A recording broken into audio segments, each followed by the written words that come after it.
Just another day living the dream at Marco Pinball. Feel free to talk with him in the chat and ask him all the pinball questions you ever desire. Another day in the pinball mines. You were muted? Oh. I have levels, don't I? Oh yeah, I can see mine going. Alright, we have a stream. Yay!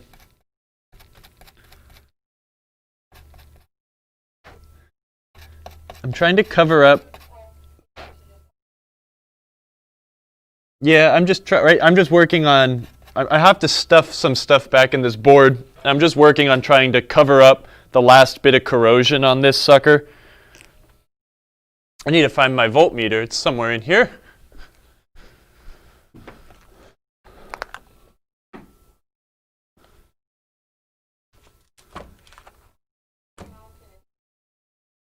Permonson's here. Hello.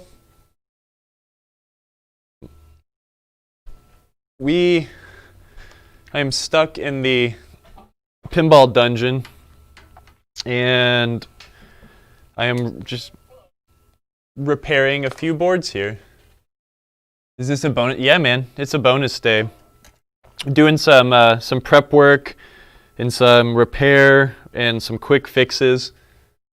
Got this System 7 board here that I did some corrosion removal, and I'm just going to start stuffing it back together now.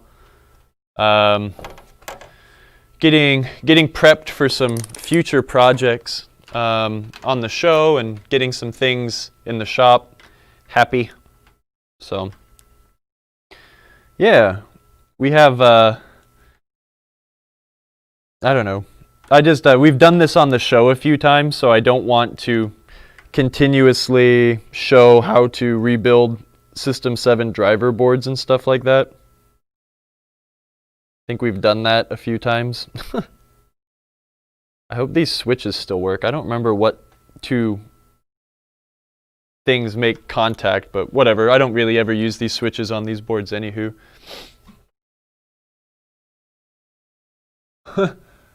What multimeter do I use? I don't know. A cheap one that I got. It's a triplet. I've had this multimeter for like 8 years and it's never ever caused me a problem. There are times in pinball repair when you need an extremely accurate multimeter, but they are few and far between. Most of the time in pinball, you're looking to make sure a voltage is there or if it's not there. Yeah, there are instances where you do need to split hairs, but mostly in the field, when I'm doing field work, it's mostly just like, do I have the voltage or not? And most multimeters can tell you that pretty easy. I had to, this board had just a teeny bit of corrosion damage on it, so since I was taking out the interconnect pins, I wanted to just address it because I wouldn't be happy putting it back together with just like the teeny bit of corrosion in there, you know? Colin says... What? So you were working on a WPC computer, Colin?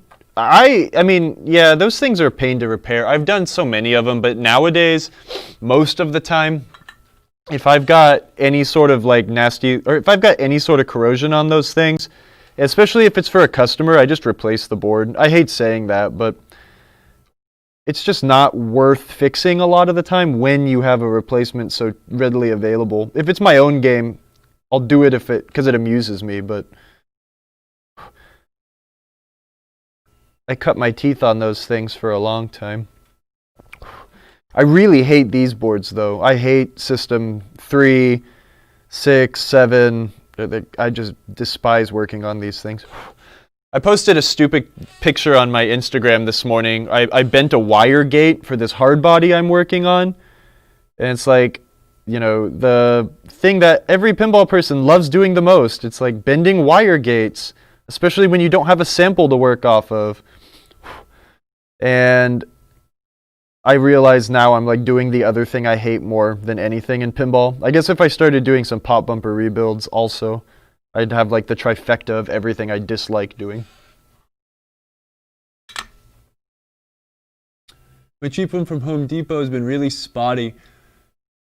Yeah, no, for sure. I guess the thing is, I mean, this isn't like the cheapest multimeter. I mean, it's not like the world's most fancy schmancy one, like some auto-ranging fluke, right? But it's not like a $2 Harbor Freight special, you know? I would try to get some reference voltages and just make sure. I guess some of them have trouble reading like smaller voltages, right? If I like expanded a little bit on what I was trying to say before, sometimes when you need like a really fancy meter, you're looking for things that some digital meters can't read so well, like looking for AC ripple or something like that. So again, like my service meter, the one I carry with me to be like, okay, is this voltage present? You know, that's fine for my service toolbox. But, you know, on the bench, I do have a nice, I think it's called a Simpson meter that I use to measure for some fancy stuff. It's a pure analog meter too, you know, it's a dial. Not just electronic. Oh wow, hey, there's a lot of people here. Thanks for joining me on a weird Wednesday. Yeah, Colin, it's hard to avoid those small traces. I mean, they're old, right? Bugger to solder, the damn interconnect. Yeah, man. Yeah, that's what I'm doing with these. I'm working on, we're gonna be working on Jungle Lord. My Jungle Lord for our PinTech show that we do on Thursdays. And it just so happens that another game I'm working on in the shop right now is a Flash. And they both need interconnects, so I figured I might as well just do them both at the same time because I'm set up for it, right? Might as well just blow it all out. It just so happens that both of them just have a teeny bit of corrosion damage, so it wasn't so like cut and dry, like, yep, interconnect. Thankfully, they're both minor. I do need to remove and socket a chip on the System 3 board, though. So I think I'm going to switch. I'm also working on a 6803 board. Thankfully, it's all done. I just need to install a memory capacitor on it, so I think I'm going to put this aside and blow through that real quick, so at least I can get one project off the bench. I don't like having multiple games torn apart at the same time. Gotta do what I gotta do, though. Let's see. I'm gonna try to tack this switch in here. Sorry if you're seeing just like my elbow right now. I'm working on let me show you what I'm doing a little bit. This is kind of just a chat and go stream, not like super educational, but I think one of these is like the clear function and one of them's like a board reset switch. So just really quickly jumping these things in.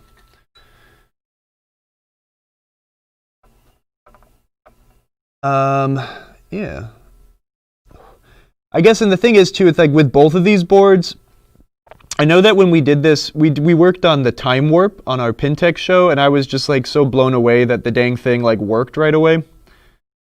But kind of with these boards, especially if it's a customer's game, like these things get one chance. If I do all this work and I put them back in and it doesn't work, it's just, I don't bother with it anymore.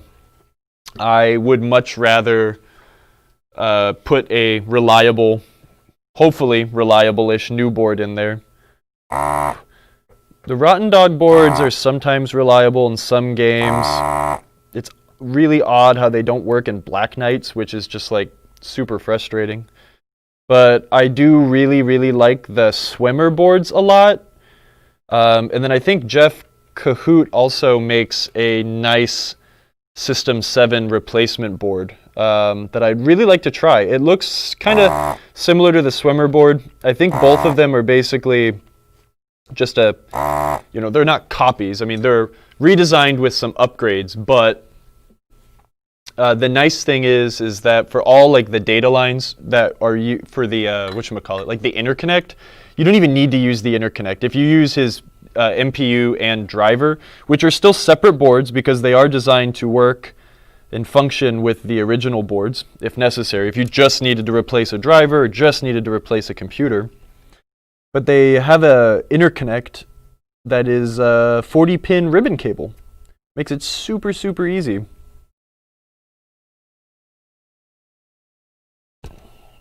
Unfortunately, we don't sell those on our store. The guy that makes the Swimmer boards has a lot of trouble keeping up with demand. He basically hand makes them. It's insane to not have like a big board house, pumping those things out. But, the attention to detail is just fantastic. I am working on trying to source one of those Kahoot boards as well to just try. I mean, in the shop I used to work at, we always would use the Rotten Dogs whenever we could, just because they were cheap and that was what's available. But thankfully, in their absence, there are multiple other choices, and I'm not reading the chat. Sorry. Memory cap. I like NVRAM, but I'm not going to bother with it on the Bally board because it's really easy just to install a memory cap. You use Trifurcon. Sometimes I'm getting used to them. I used to not like Trifurcon pins because they were annoying in housings. They're more difficult to shove in, but I do see the use of them. Wish you could have multiple games torn apart. No, you don't. Don't wish that kind of pain on you. Oh, hey, Tracy. Wow, look at all these people. I'm sorry, I'm totally not reading the screen. I'm used to Emoto reading me all the questions. Yes, if you ever remove a chip, you need to put a socket in. If you don't, you lose lots of points. I've got a spring-loaded sucker too. They're great, but I don't like to use these on gentle traces, and the hot solder sucker just works so well. When I'm on my bench, usually I won't carry a solder sucker on a service call, depending on what I need to do, but on the bench it's necessary. Hey Jeff, wow. How often do you clean that Hacko desolder gun? I had to ream it out really good today. It got really clogged. So, maybe once a week, depending on how much I use it. I did not hear that Kahoot is not making boards. I just ordered a bunch of stuff from him a couple weeks ago, but I'm not sure if if he might be doing like big confusing computers and stuff.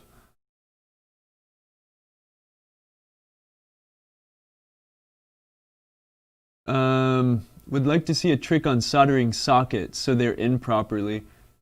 Yeah, well, we'll do some more of that. I think I will be installing NVRAM in this computer. We'll take this 5101 out at some point, but I'm going to set this aside for now. I've got here's my pile of Williams boards over here. We're going to take this 6803 board really quick and see what I can do. This is my favorite pinball system because it's so elegant and easy. Is that rug static resistant? Yes, it's a towel. There's no static here, no worries. Have I used a hot air gun? Not really. I have no experience doing hot air soldering. I do like super janky soldering iron surface mount stuff. I really haven't had to do much of it though. I have had to do some basic repair on a Jersey Jack game once on location, but I'd like to learn how to do it. It's just a little out of my league right now. Well, it's not out of my league. I just really don't have a reason to do it, really. I have repaired some Stern node boards before, but mostly the problems were just like exploded MOSFETs and stuff like that. 8-Ball Champ is my favorite game. I love that thing. Replacement keypads. We do sell them. I think we only have one more in stock because I did have to take this one for the hard body here. The part number is the same as the part number in the Midway manuals, but you definitely, these are great to have around. You really do need to keep one of these replacement keypads.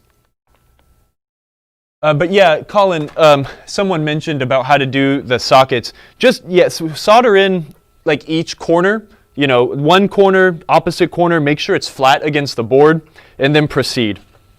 It's, that makes it very, very, very simple. Make sure they're flat and stuff. On the System 4 board I have here in my pile, we will be installing a SIP socket, which is, I like machine pin sockets a lot. I prefer to use them. Unfortunately, I do not have the correct size, so we're going to use a SIP, and that will allow us to have a machine pin socket just with a little bit more, what's it called? We need to pay a little more attention to make sure we have it lined up in multiple axes. I don't also, this is a stream of Kyle like fudging things and making it work and doing the good enough. When I use these memory capacitors, the only one I could find that we have, and I'm going to try to order some of these, this is a 1 farad capacitor. I do not like the way that these leads come out, how they're both on the same side. What we're going to do with this is we will install it like this, kind of like a pancake. I will zip tie it to the board using the hole there, and we will run one wire from each side to the positive and the negative side of the battery. Will it work? Yes. Is it elegant? No. Would I give myself a knock on style points? Absolutely, but it's going to do the job. The memory capacitors I like generally have a lead on the top and one on the side, and that will allow you to do some more elegant things with them, I suppose. Actually, I'm going to solder it onto the back. Putting a little blob of solder, and then I'm going to attach this here. This will allow us to run the positive lead to the correct spot on the circuit board. Ever had to retin edge connector contacts? Yes, I have, but just be gentle. Edge connectors are a scary thing right now, man. They're hard to find. Nobody makes them in smaller sizes anymore. So what we've been doing, and what I've been doing, is buying like big JAMA connectors, like double-sided 40 whatever pin connectors, and cutting them to size. In a pinch, you get points for being creative, but you lose elegance points. You can solder wires to your edge connectors and then put a Molex connector in between them. So instead of having the edge connector slide onto the board, I've soldered wires to the edge connector on the side of the circuit board and then built a Molex pin and then the other side. So you still have a disconnect, but unfortunately they're super, super obsolete, you know? That's going to be a problem when a lot of this old, used to be very standard in the industry sort of equipment is no longer made anymore, you know? What are we fixing? I'm working on a 6803, a Bally 6803 computer from a hard body.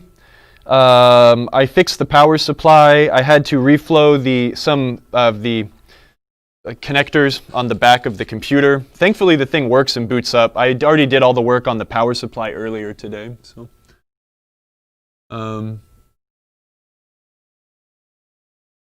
be doing board work for the first time. What temp do you recommend? You know, there's no real temperature to recommend. It really depends on how comfortable and competent you are with soldering. I have a Hacko FX888D on the bench as well, and I have that thing set to 750 degrees. The guy I learned almost everything I learned from how to fix pinball machines from, he has his set to 800 and something degrees. It just means you have to work faster. If you are able to work at that speed, there's nothing wrong with cranking the thing up, you know. That being said, there are some smaller traces on some certain boards that you don't want to heat up that much. It all comes down to experience. I would say give around 700 degrees Fahrenheit a shot and see what you can see what you can manage. It's kind of, to me, it's kind of like the perfect blend of getting stuff melted fast, but not like hot enough to like sear your fingertips off. So.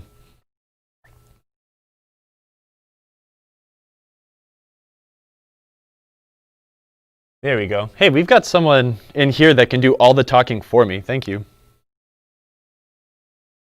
Yeah, it also depends on your solder and stuff. I mean, if this is your first time doing board work, I'm not saying this to be rude or condescending, but if it's your first time doing board work and you're not 100% sure how comfortable you are at certain temperatures and stuff, I might recommend maybe just doing a little bit of practice to see what you're in for. You know, if you maybe have a spare pinball board that's bad, that you've already replaced, that you don't mind, you know, goofing off on, that might be a good place to experiment with how your solder reacts and what temperature you're using. But I definitely think, you know, if you are planning to do board work, you probably have some confidence in your abilities, but I always recommend people not to do that kind of practice on their precious thing, right? The thing they're trying to fix. So I've made that mistake before. I ruined my first dot matrix board on my Creature from the Black Lagoon like 13 years ago. Is it Emoto's hard body? No, it's the shop's hard body.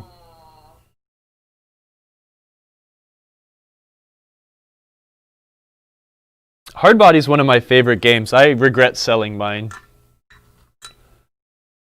Every single game I have ever sold, I regret selling, which is why people are always like, hey, you should sell me this. I'm like, nah, I don't sell games anymore. Most of the time. There's some games I will sell, but at the same time, I will probably regret selling them. So, okay, let's see if I can get this snaked on here. This is a little weird, but I don't care. Will it work? Yes, good enough. Sometimes good enough is good enough. I like to hold myself above that standard. I take a lot of pride in my work, and you should too. But good enough is okay. Sometimes. All right, so what I have here is I have a capacitor that has two leads on the same side coming out, one lead going here. I'm going to snake this one around to the other side. I could also just scrape off a little bit of the foil here and solder it to the board, but why create extra work when we can just do this? I could NVRAM this, but this is not a game. I like to NVRAM games that are like going on location or, again, for a customer. This is a game that is in a pinball environment where people will be keeping track of it and seeing what's going on.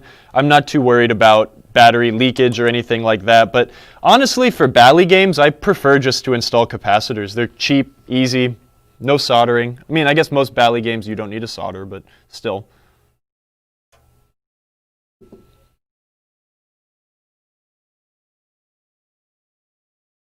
Build a Eurotrack synth for practice. Yeah, there you go. Something super big and confusing.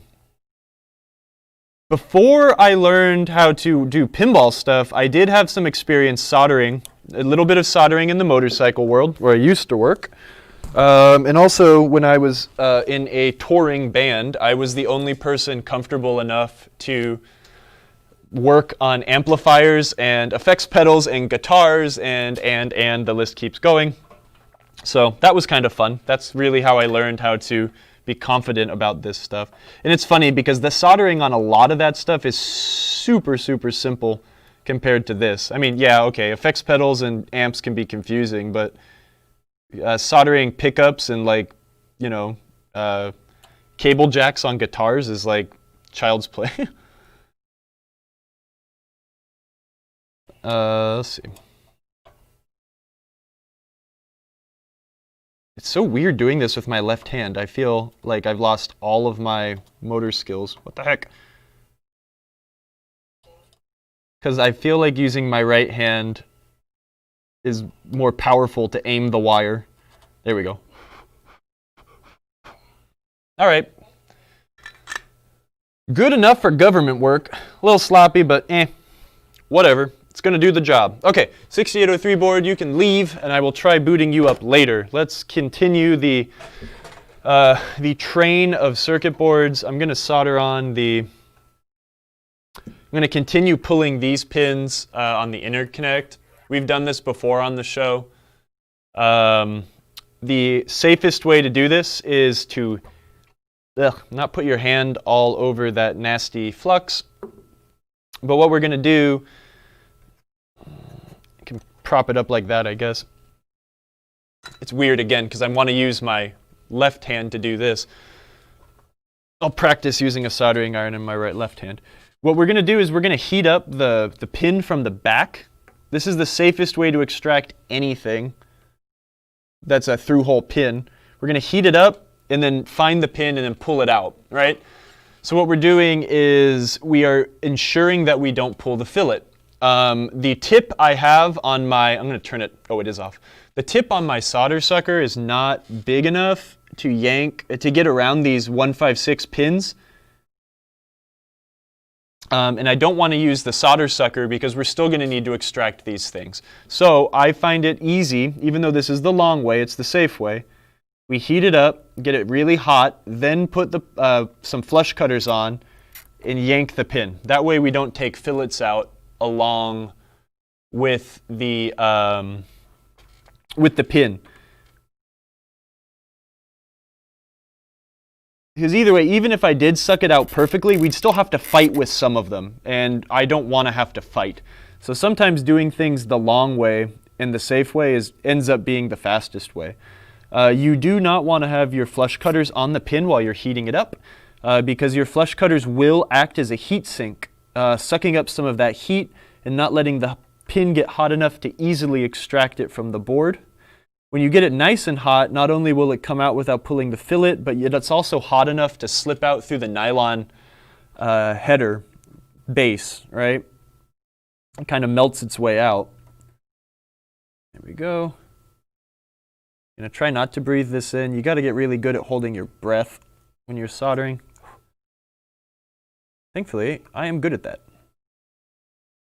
Probably because I solder a lot. This one is not coming out easy. I'm going to keep the heat on longer without touching it. Need a bigger tip. That's right. Yeah, I know. I need a small fan. This is, I haven't fully outfitted this shop like the way I want it to be yet. We're working on it. Okay, so I screwed that one up. We took one fillet out. That will be okay though. It's only half of a fillet. It was on one that I wasn't even yanking on. I'm going to see if I can extract the fillet from the pin really quick and see if I can stuff it back in. What we'll need to do, actually, never mind. That wasn't a fillet, that was just some gross solder. We're good.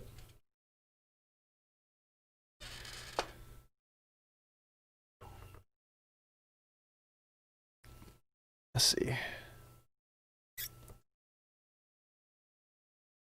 The fillet, if you don't know, is the shiny metal bit that goes through the through hole. So it links the circuit board from top to bottom where things are inserted. That ensures that the solder you put on the back has room to coat and gently slide up the component to the opposite side of the board. Some boards have connections only on the back, which would be called like a single-sided board. Sometimes they have traces on both sides, which is a double-sided board. This is a double-sided board, but all of the traces on this board are on the top side for this connection. So you, especially on these System 7 boards, you want to be extra careful taking these things out. Tracking down that lack of a fillet or a bad connection can cause many headaches on this system.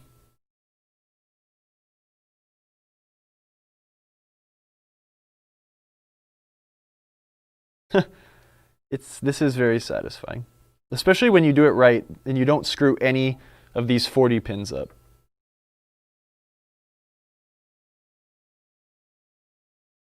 Okay, almost there. Only 4 more. The last couple are annoying because they're all tied to ground. So they are on they're all shared on like one big trace. So sometimes it's a little harder to heat them up. You have to be very. These are the ones you have to be a little more careful on.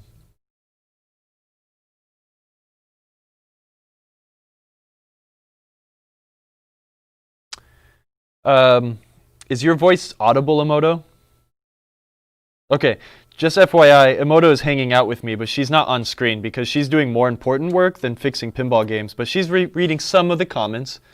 Someone asked why we are replacing these pins, because you have to. If you have an old Williams game, a System 3 through 7 game, and this has never been done, or if it has been done, but it was a long time ago, you just do this. This is necessary. I do not work on these boards at all without doing this because this is one of the many locations where like basically this whole board will brick if these connections are bad. So not only do we replace these pins, but we replace the receptacle, the housing on the driver board. This was a very bad design. Williams did a lot of really bad circuit board design in the 70s. Let me see. Here's a computer. This is a System 4 driver board, or 3, sorry. Wait, no, it's not System 6. This is a Flash was made on 2 different systems, a System 6 and a System 4. This is a System 4 Flash because you don't have 6 ROMs right on top of each other. That's how you can denote the difference. But what Williams did was these boards, I'll use the big camera, these boards sit on top of each other. So you have this board here, and then this board intertwines, and they connect to each other like this. It's called an interconnect. It's really stupid. If the computer cannot talk to this board, the whole thing won't boot up. So even though this has nothing to do with running logic, if this can't communicate with it perfectly, then the whole thing will not work. And it turns into a giant guessing game of trying to figure out where your issue is. So it's kind of frustrating. I really hate these games. That's why I don't own any. The only one I own is one of the boards we're working on now, Jungle Lord. It's unfortunate because the games are great. So many of these early, the first Williams solid-state games are wonderful, but they just suffer from a really poor hardware platform. And it's poor compared to what Bally and Stern were doing at the same time. But at the same time, also, talking to old school people, these games were also relatively problem-free when they were new, right? A pinball game was not meant to last 40, 50 years. So when they were brand new in 1977, 1980, they performed very well. They did their job for their intended lifespan. And these are just things we have to deal with now that we're trying to keep these dang things alive, you know? So, hey Daniel. Yeah, you've been here every time I'm working on these dang things. So it's annoying. There are specific pins that you do want to get when you're redoing these. I'm going to suck the old solder out of the interconnect here. That we pulled all the pins through, right? So once I suck all the old stuff out, we'll have nice, clean, open through holes. But like here's like a standard 0.156 connector, right? A standard header pin. I don't know, 1/2 inch of stuff protruding from the top, right? For your normal connectors to jump onto. This is the kind of pin I use for the interconnect. They're almost 1 inch tall. You want to use these. We have these. I forget what the part number is, but if you type in interconnect, you will see the difference. I've written the article, the content on the website to denote that like these are very good for this purpose. This is I really want to come up with alternative terms. This is the female housing. This is the receptacle. And if you were trying to use these, like, would it work? Yes. It would cover up all those pins, and you would make some decent connection inside this housing. But this really ensures that you have a super solid connection. So that's why I use the long ones. And you should too, if you ever do this job.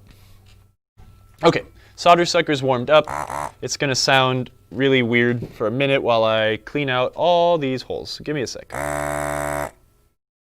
This gun I'm using,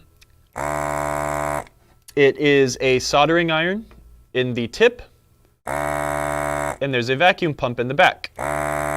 So that allows the tip to heat up the solder and then the vacuum to pull it through.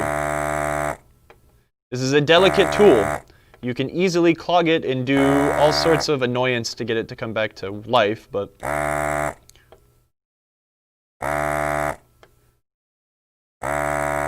this is the great thing. Back in the day when people would want me to do this and I charge by the hour. This takes a long time.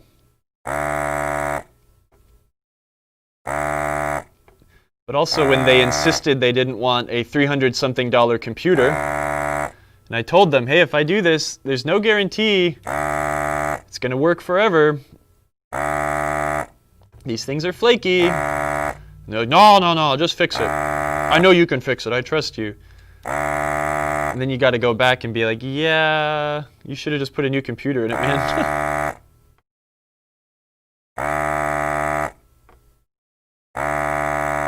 Almost there.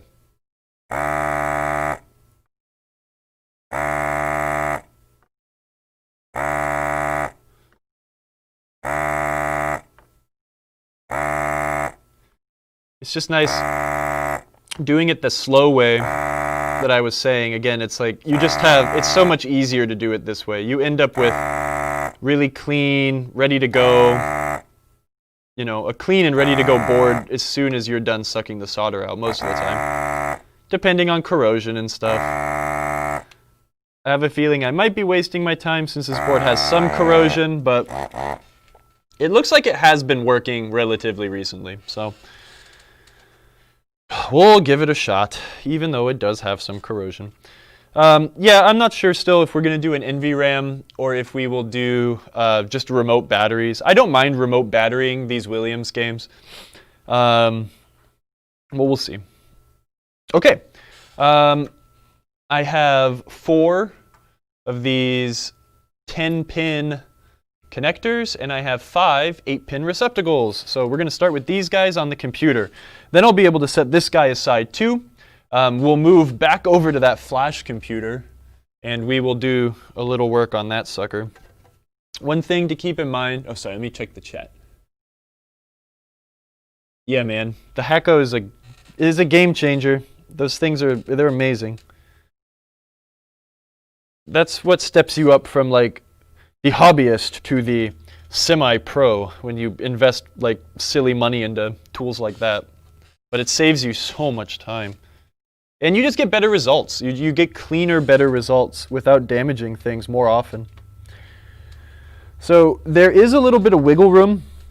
And I think Colin was talking about socketing chips earlier and stuff too. When you put these guys in, you want to make sure that they're lined up and they're in the same plane, right? You don't want to install these things and have one cockeyed a couple degrees, because when you have, let me see if I can get that in the shot. Sorry, I'm trying to like, okay, wait, I need to move it to myself. There we go. If you have pins that aren't in the same plane, it's going to be a total pain in the butt to get that interconnect on, if you can at all.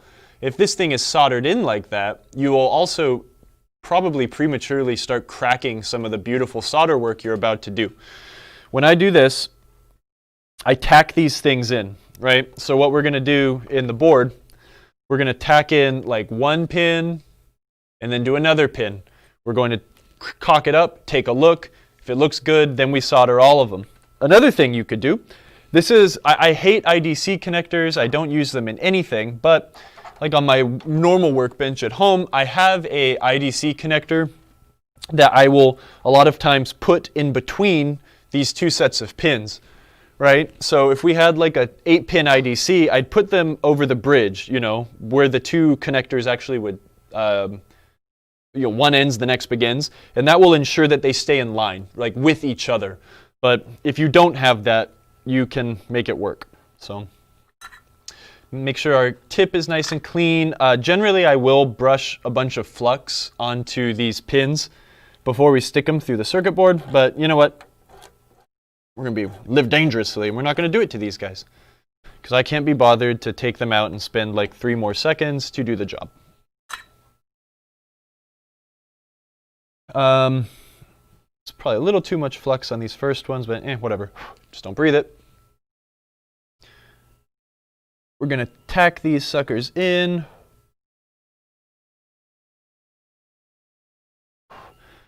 Another thing you have to do is once you tack like one pin in, at least also make sure it hasn't like sagged and like jumped out of the board any, right? Gravity can only do so much holding these things in the circuit board. Flipping it upside down like that, this could make them start to go. You want to make sure that they are inserted fully. We'll do 2 quick little tacks here.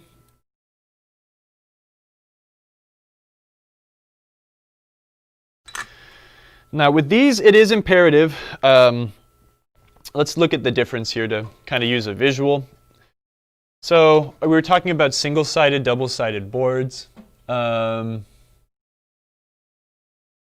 at the System 4 board, right? Doesn't look like there's any traces up here. You see what I'm looking at?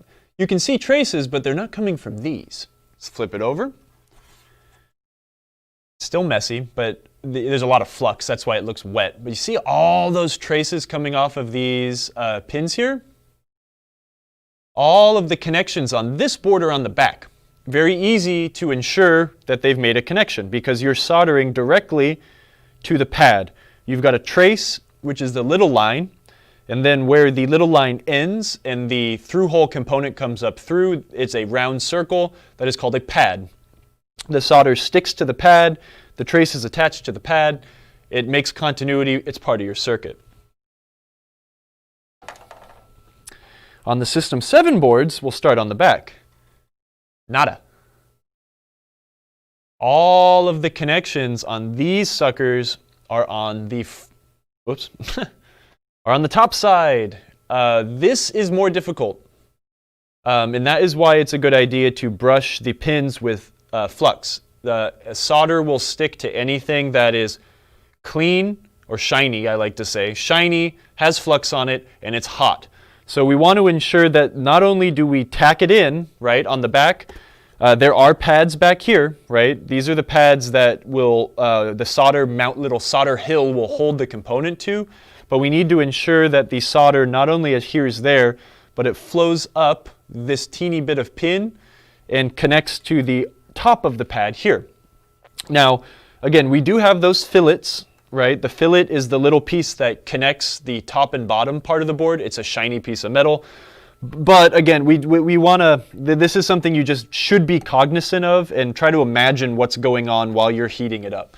You might want to use a little bit more heat, hold it on there longer, watch the solder mountain build up, and as it gets hot, it will slightly decline because that will show the solder. Wow, I talk with my hands a lot. The solder is flowing through the fillet and trying to make a connection on the other side of the board. I'm also talking a lot, I'm sorry. I guess that's why you're here, is to listen to me blabble. So anyways, double checking here. They look like they're in, straight as an arrow.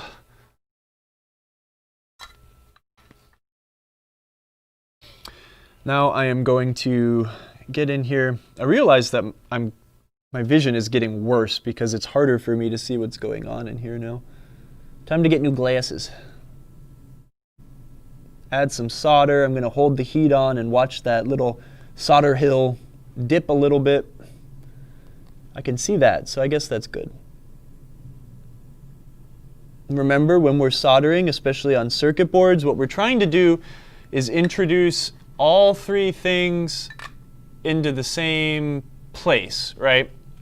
So we're trying to introduce the heat, your hot soldering iron, against the component, which is going to be the pins and the pad, and the solder, right? So we're not only heating up the pad and pin, we're also putting that solder on, right? You want to let it heat up first, too. You don't want to go and, let me do this. This is going to be a little harder. You're going to have to look at my chest, but this might show up better. I'm going to turn this off, and then we're going to try to angle this down. But what we're going to try to do is we want to heat the component first, right? If we heat the component first, that's going to do three of our things that will allow soldering to happen, right? We're going to have a hot component that is covered in flux, and it is also clean and shiny. So that will immediately allow the solder to go in and do its job, hit the fillet, go through the board, do its thing. If we just put, if we introduced the soldering iron and the solder together, yeah, we're going to get a blob, but it's not going to do anything. It's not going to go through the board. So that's the reason why when you're watching me solder, right, we're going to hit the components together, get them hot, and then introduce solder to the tip, but not right away. Right? Does that make sense? How we're going to get things like ready, hot, shiny, and fluxed. We're going to have all three of those scenarios ready to go, and then introduce the solder so it can come in, flow through, and do its job. That'll allow us to not have big, blobby, nasty, mountains of solder that you see with some really poorly done or like amateur board work. Most of the time I like to tell people the goal is like to make it look like you've never been there, right? So like look at the way that the board is soldered together before you start taking things apart and doing everything, and try to mimic that. A big mountain of solder, like a big blob, isn't necessarily a better connection, right? Solder needs to be hot. We need it to be evenly heated and then to sink through. If you put a big giant blob of solder on something, you don't have even heat throughout the joint. So, think about when you're soldering a coil to a wire to a coil or something like that, right? On your pinball game, you might have a big blob, but like the actual connection, the solder and the wire trying to hold it to the lug of the coil, that could be very cold. It might not have actually been soldered in at a high enough temperature to make a good weld, right? Soldering is like welding, right? If you don't do it at the right heat, you have a weak joint that can fail. So a small, tight, well-done joint is better than a giant mountain of solder. It's all learning, though. It's all by feel, right? It's all through experience. So you gotta get the feel for it. Anyways, it's good to talk with your hands since you can't see your face. Yes, Emoto. It's like wearing a mask. No one can see my lips, so you can't read them. I wish I had like drawing ability, so I could draw like little pictures to show what's going on. So what I didn't do on the first two pins, what I'm gonna just do here for good practice, right? We'll brush a little bit of our nasty, sticky flux all over the pins, and again, that's going to create more smoke and a big mess, but it's going to allow the solder to flow through.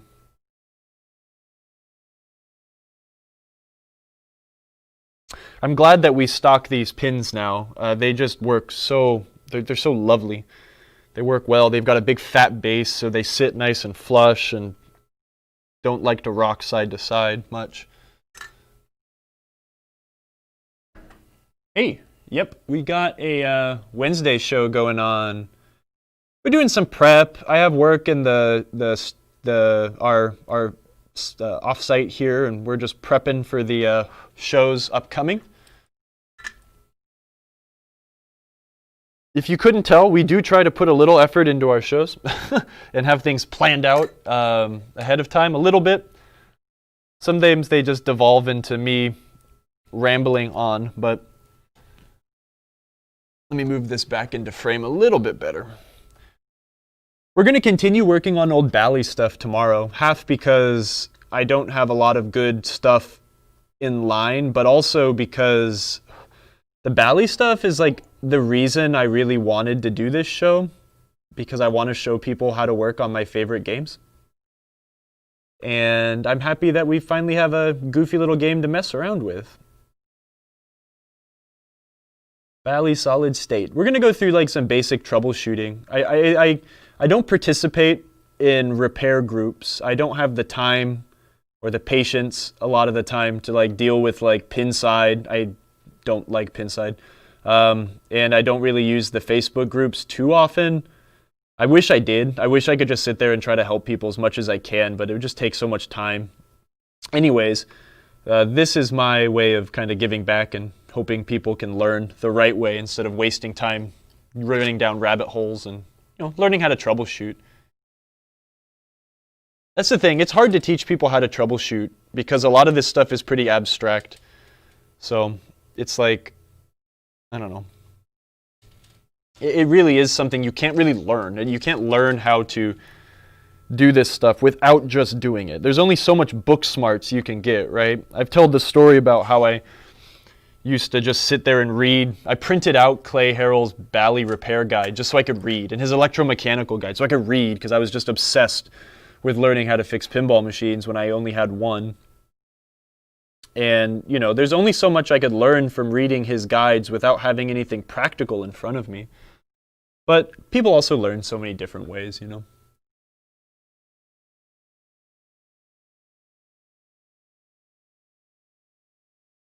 Yeah, the bubbling on the large traces is just, it's age, the way they put the boards together and etc. I wouldn't worry about it. That's like your big ground plane.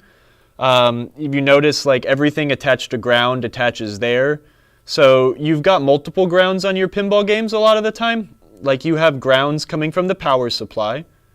You also have earth grounds. That is why attaching your grounding strap, the wire straps in the head of your pinball game is super important. Some games actually do a lot of their grounding through the actual head of the pinball game. Yeah, that's why you can see exposed stuff here. Like this is ground. There's a big fat trace here. We're going to get this real toasty. I like to add the solder in far away from these pins to make sure that this thing's real toasty, even though these connections are on this side. It's melting when it's that far away. We'll come in here and add some solder. There we go. Those are our ground traces. So, yeah, hopefully that works. Oh, wow, there's a lot of chat. Yeah, Pinball Basement's making some boards. Wait, hold on. Colin Baxter says, how do you clean underneath the pin? Flux is corrosive, but I'd rather have a good connection. You're going to end up with some dirty stuff. It's not going to eat your board like battery acid would. Thanks for talking about that, Dupiz. Wow, everyone's talking about it. Look at all these people. Shrinkage. When I rebuilt my cabinet, I ran 5 feet of ground strap. Oh, yeah, no, that's good. Yeah, get some isopropyl. That's why we would clean it off. Yes, Emoto, we are doing it tomorrow. Good job for putting that in there. I do, yeah, the grounding is important. It's really, it can solve a lot of issues. Some games need it more than others. I just use a flat tip. I don't remember what the tip number is, but it's a flat chisel. And I find that to be the most effective for pretty much everything. It's a good all-around tip. I can use this to do almost everything. Is it inconvenient for some things? Yes. Is it more advantageous for others? Yes, but I can get around it. I like them when they're I like them skinny like this so you can get into small places and be accurate, but also they give you the ability, since it is a chisel, you can lay it down flat on big traces like this one here, right? And really get a lot of heat onto that pad to start removing components. So, okay, we're shifting between so many boards. I'm going to set the System 7 board aside, and we are going to take another look. And yes, I will be removing the flux from this stuff. I unfortunately can't find isopropyl alcohol anywhere. A lot of people have been buying it due to COVID and, sanitizing stuff. So I need to get some flux remover, but I do have some 91% alcohol hand sanitizer. Oops, excuse me. That's been doing a great job of removing flux for me. But I do need to get some flux remover. I'm going to make an order from one of my favorite places to get solder from. And hopefully I'm thinking about actually trying to see if we can stock like my favorite solder so everyone can use it. Or at least be able to buy it without having to go somewhere special, you know? Try to make Marco a one-stop shop even further. Anyways, I'm not sure what this chip is. Oh, I know what it is. It's a 74LS 367. I think that's it's some sort of a hex driver. But I saw this. There's some fuzzies here. Nasty. We're going to yank this chip out and try to clean this up a teeny bit. And put a socket, and we're good to go. Chat is saying Gottlieb's have grounding issues. Yeah, they had insufficient grounds, but I don't like to call it a grounding issue because they worked well when they were new, but they weren't perfect. I think they have grounding deficiencies is what I'd like to call it. You can make them so much better with such minimal work. It's almost criminal that they didn't do it. So yeah, okay, you're right, grounding issues. All I can find is 70. Yeah, it's tough, man. I found some isopropyl online, but like it's extraordinarily expensive to ship because it's a hazardous material. So check out Walmart. Okay, good idea. Maybe I'll have to finally go to Walmart. I try to avoid that place like a plague. Are you guys against WD-40 contact cleaner? I don't know. I don't know what WD-40 makes like a specific contact cleaner.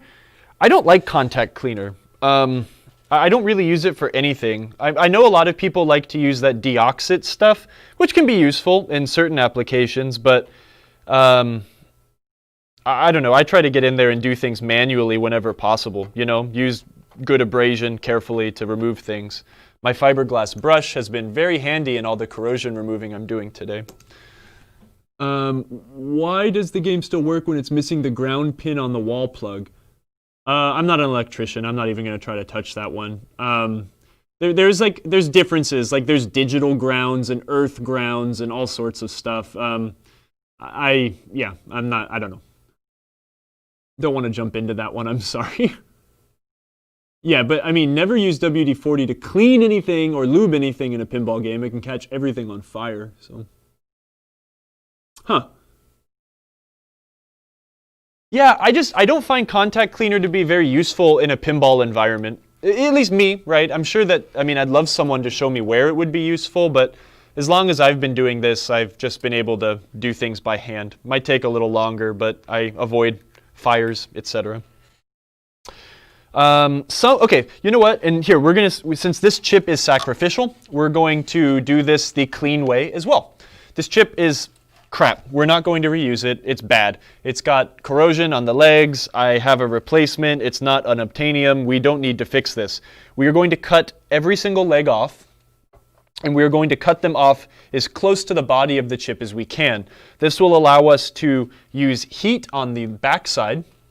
And then we're going to use our flush cutters to pull those legs out individually and then suck it with the desoldering iron. That is the safest way to remove damaged components, especially when they are dead.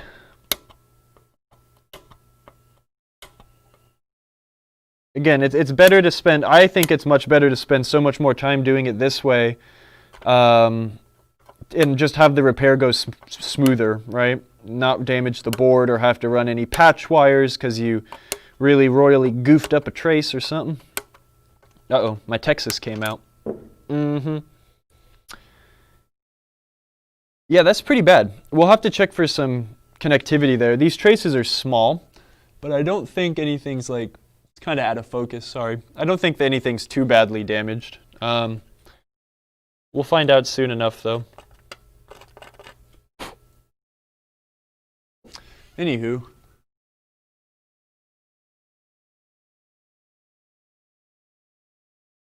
Yeah, and again, what that guy said above, like deoxit is a good way to clean contacts, but I prefer using isopropyl if we need to actually use a chemical agent to clean something most of the time. So what I'm going to do is I'm going to use my left hand. I'm going to use this guy. This is not going to make for great TV. Actually, yes, it will if I do this and continue moving the camera here. not put it in my solder. You can see my chest.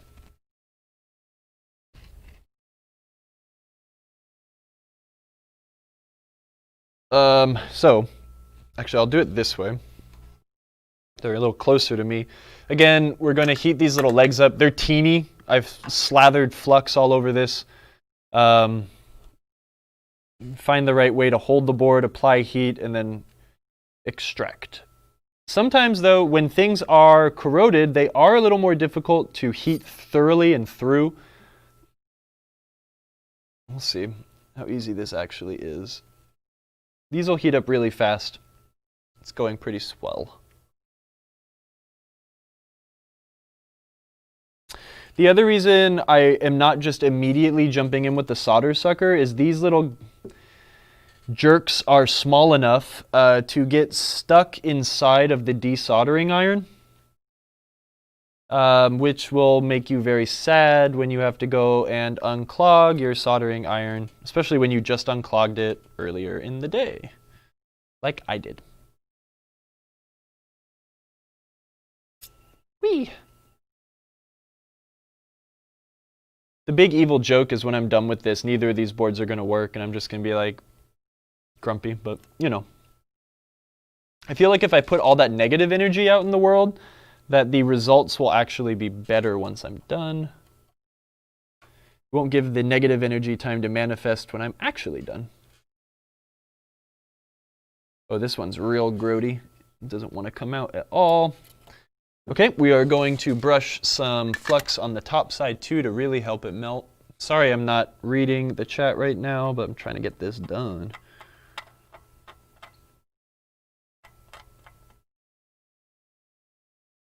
But now I'm going to read the chat because I was thinking about it. If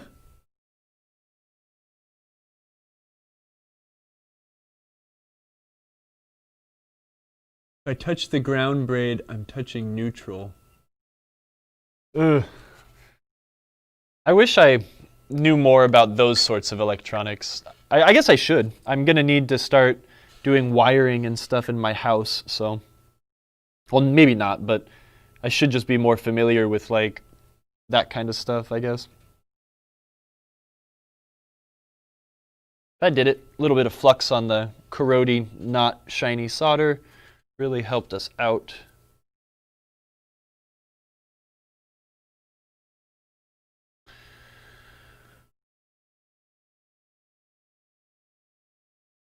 Now that I'm almost all the way done moving, I'm really looking forward to actually getting back to working on my own projects and customer projects a little bit.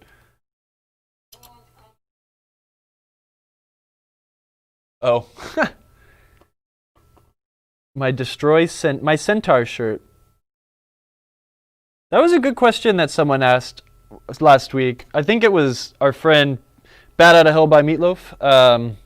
What your dream theme was. I guess I thought about it a little more because like Emoto gave like a really good answer. She was like, I want a Miyazaki game. And I was like, damn, that's like really good. And then I was like, oh, I just want Centaur 3 because we're on a, you know, why not? But I was thinking like, I would really like a Blade Runner game or like some Philip Dick sci-fi sort of, I don't know. I guess Blade Runner is probably his best sci-fi, or my favorite sci-fi. I like some of his sci-fi fantasy stuff, like Man in the High Castle and such, but Ubik was really good too. Any other science fiction fans out in the chat? Probably not.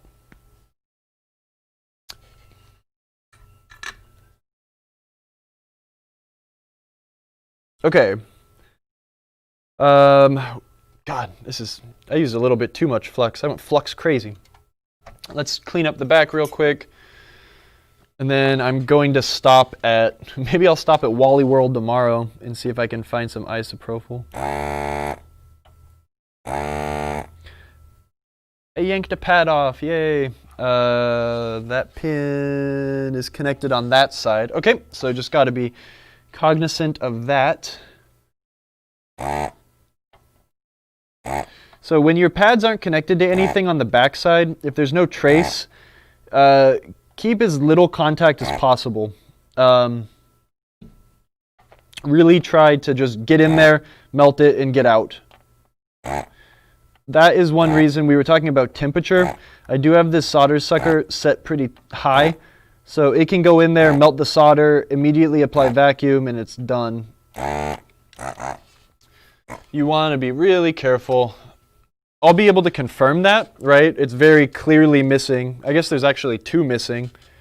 That's not like, I wouldn't consider I lost style points on that because it is badly corroded. It is harder to work with these things when they're corroded. In a perfect world, if this was like a new circuit board and not a 40-year-old turd, we wouldn't be having so many problems. I'm going to clean out some of these chip legs here. You do want to be careful. I'm kind of sloppy, but I'm very thorough on the back side. When you do have like solder or flux covered little circuit leg pins or IC chip pins you're pulling out, they can stick and you don't want them to short or do anything weird. I'm going to grab my 91% alcohol hand sanitizer, which is now my flux remover, and we're going to clean the top side off. We could try doing some chemical neutralization of the whatever corrosion was caused here, but lately I haven't been doing that so much. There's evidence on both sides, it's like, at home chemical this is kind of a waste of time, maybe like a placebo almost. Really trying to match like the pH versus the the opposite side of the spectrum, base versus acid, to get the corrosion to stop. So, I don't know. Blade Runner.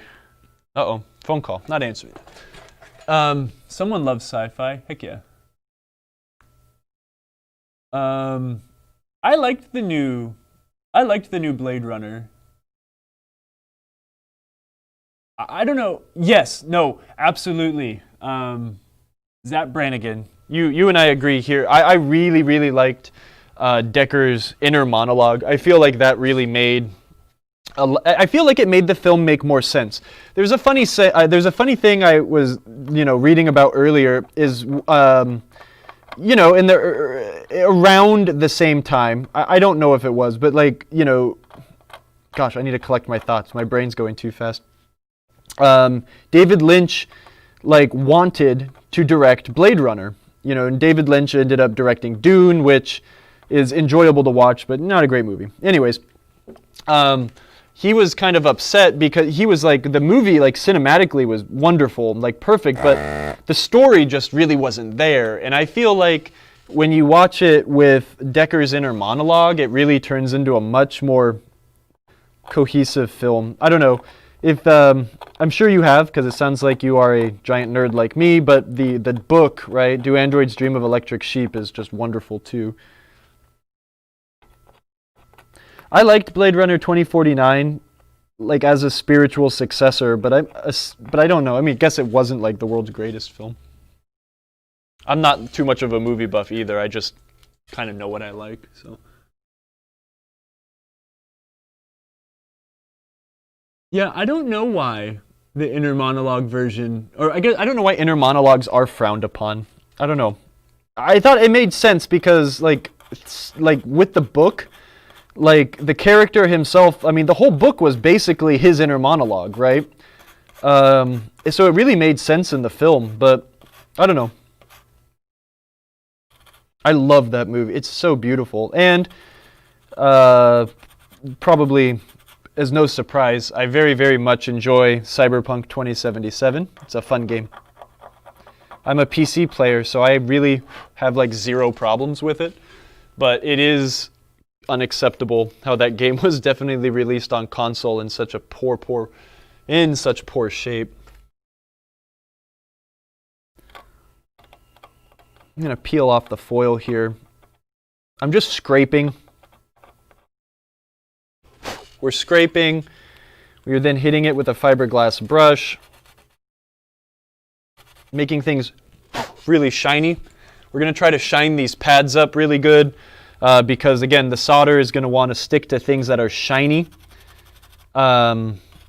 and covered in flux. If you don't have a fiberglass brush, it's very handy for doing this kind of stuff. I've worn through to the copper a little bit, but that was also the one spot where the corrosion was actually the worst. So I'm not too concerned about it. We will use a little more solder there, and we'll try to flow it out through the back. So, old Blade Runner PC game was really well done as well. Huh, what was that? Like an old game? Are we talking like a DOS game or what? Even my wife that doesn't read fiction loves Dune. Yeah, I mean, I love the novel. The story's great, but... RB Flip. Hello, my friends in France. This is what we've got going on here. This was the most corroded section where we've kind of worn down to the copper a little bit. That'll be okay. This is where I saw underneath the chip. The legs were a little fuzzy, but this was bad. I went and I took off the film over this trace here, and then I hit all of these with my fiberglass brush to shine them up. We will apply a little bit of flux, and we'll try to be a little more careful with where we spray it around instead of just like nailing it with the toothbrush. On the back here, the corrosion didn't do too much damage. We did lose 2 pads, but we will just be very cognizant of that when we're soldering. I'm going to use a SIP socket. Wait, hold on. How many? 1, 2, 3 from the right. 1, 2, 3. Okay, that's a back connection. So I lost that one, which is a top connection. I lost that one, which is a top connection. Okay, every single output and input on this chip is used. So we do need to be careful and double check. This is why using a machine pin socket instead of the other style of socket, I think they're called like spring and leaf socket, is very useful, because you can see very clearly like what's coming up out of the board, so you could tell, you know, where the solder has stuck. So read some Raymond Chandler for some great inner dialogue. Okay, I am going to try to remember that.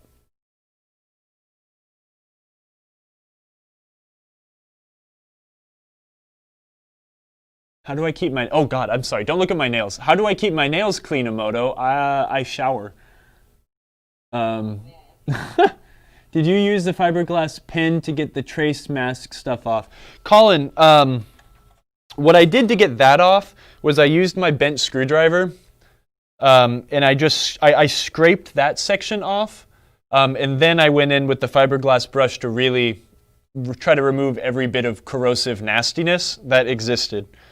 You can use the fiberglass brush, but it is sometimes getting in here with something just slightly abrasive as a pick is kind of useful as well. Okay, so this is a 16-pin chip. So we need to cut off this. This is called a SIP socket. SIP single inline package, DIP double in or dual inlane package. I don't know, but we're going to cut this in an 8-pin section. And I'm going to try to count to 8. I did go to public school, so I should know how to do this. 1, 2, 3, 4, 5, 6, 7, 8. All cut it there. Did I count right? Yep. Is that a job requirement? They didn't ask me if I knew how to count before I got hired here. Okay. So a machine pin socket is the superior kind of socket. There is actually one on this board. Actually, here, no, there's naked ones. Okay, so I think this is the kind of socket, these are good, but they can cause problems. This is called a spring and leaf socket. If you put too much solder on from the back, the solder can come around and it makes them, it's harder to see what's going on.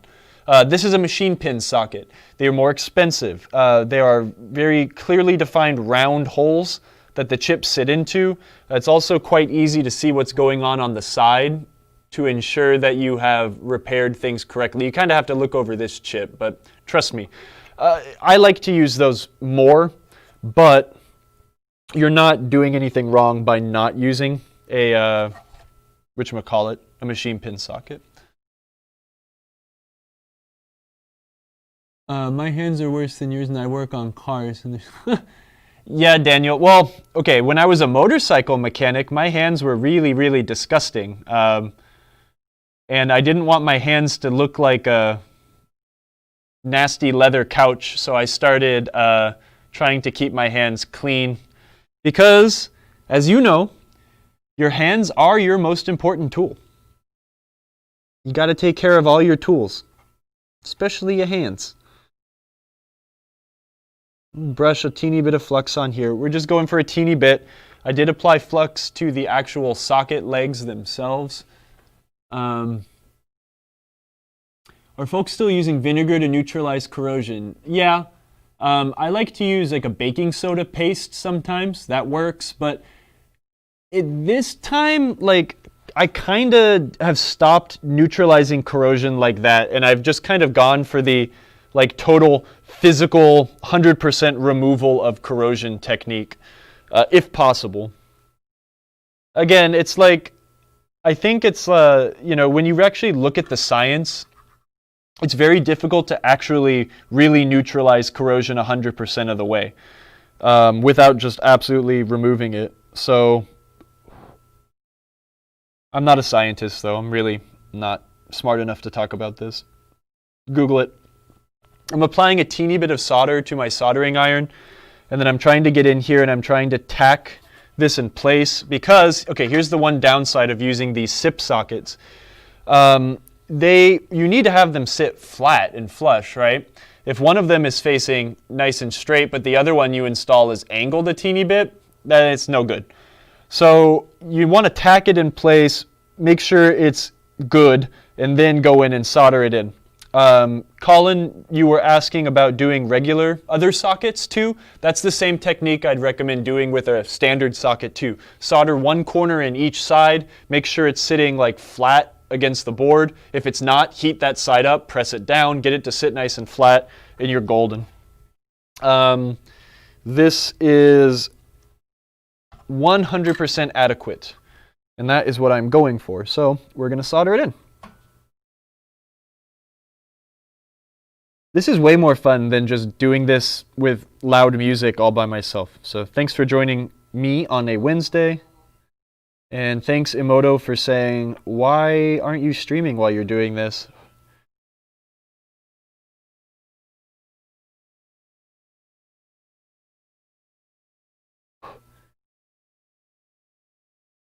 Okay, that guy's in. Now I'm going to come up on the top and double check. One thing, I mean, when you are dealing with corrosion like this, you're not being super anal by using like your magnifier's loop or really like ensuring connection, like using your diode mode or something like this. I mean, I recommend doing this a lot of the time. It just takes a lot more time to do. I'm going to put my meter on diode mode. Oh, hold on. There's a lot of chat going on. I probably said something controversial. You need an acid to neutralize the base. Yes. Good. Double wipes are good, but don't require your legs to be straight. Yeah. No, I mean, there's pros and minuses to so many different sockets. I just like the machine pin ones. I don't know. Again, this is all my opinion, so take it as you wish. Yeah, baking soda is alkaline. Yes, I'm sorry. No, you're right. You need to use vinegar to do this kind of acid removal. But again, I've forgotten this a lot because I really don't do a lot of neutralization anymore. I really do just try to remove it physically. I'm sorry, I always forget that battery corrosion is alkaline. So you need to use whatever. I'm not a scientist. I'm not going to get into this. You guys are doing it for me. Thank you.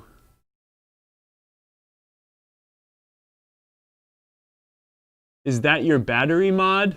I don't know. Actually, this is how the board came. I mean, I've seen a lot of boards like this.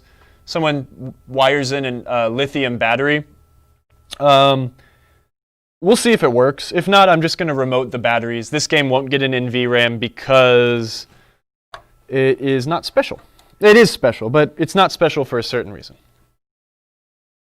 Okay, so I'm just going to really quickly just check, right? We're going to put our lead here and see if we've got continuity between everywhere these traces may go. That one must be on the back. This is just for extra points. The last one and then 3 in from the left. The last one is a big ground trace, so that one doesn't matter.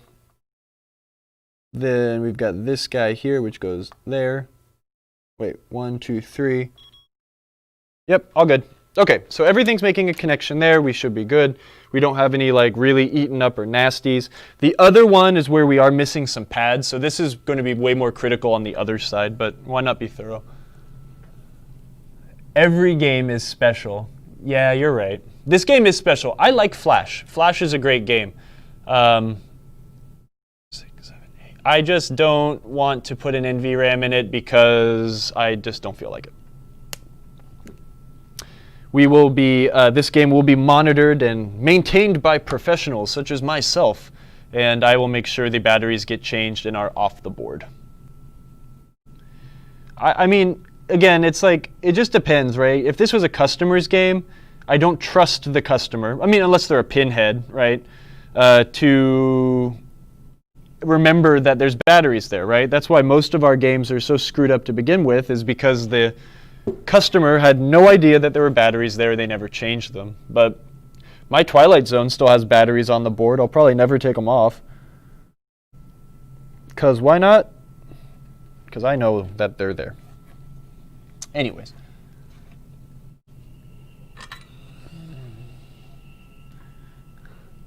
Car and small engines use acid, use baking. Yeah, okay, that's it, Zapper. So that's the problem, is sometimes like my two worlds collide, and my motorcycle life and my pinball life collide, and there's a lot of dumb stuff going on in my brain, and I just forget what we're talking about sometimes. Vinegar is an acid. You need that to do this. You need a base to do what's in cars. Okay, so here, look at this is bad. Maybe you can't see it. This guy on the left, this guy is cocked ever so slightly. Do you see how they're kind of coming in together? This guy is leaning towards this guy, just a teeny bit. I've only got it tacked in with one little pad right now, so we're going to, again, apply heat to it, and I am going to put my finger on it and probably burn the heck out of it and get it to sit flat against the board. That would make it almost impossible to install the chip that needs to live in here. Yeah. Much better. Just a couple degrees makes all the difference. Maybe it's hard to see. I could feel it, right? You kind of have to use all your senses when you're working on pinball, and I could feel that these guys were kind of leaning together, right? So, yeah. Bat Out of Hell by Meatloaf. Hey, we were talking about you earlier. We're working on a bunch of boards that I have to work on, and I figured I might as well stream because maybe someone would join, and apparently a lot of you have, so thank you. Are there any old episodes with a tour of the Marco warehouse? Yeah, no, that one on the YouTube is the tour. That's probably the best one. It is amazing. It's an incredible place, but it's not very visually stunning. It's just a lot of long rows of boxes that are full of treasure. Unfortunately, the treasures aren't like actively on show, but when you walk through those aisles and you pull a box out, you're like, oh, I know what that is. It's so much fun.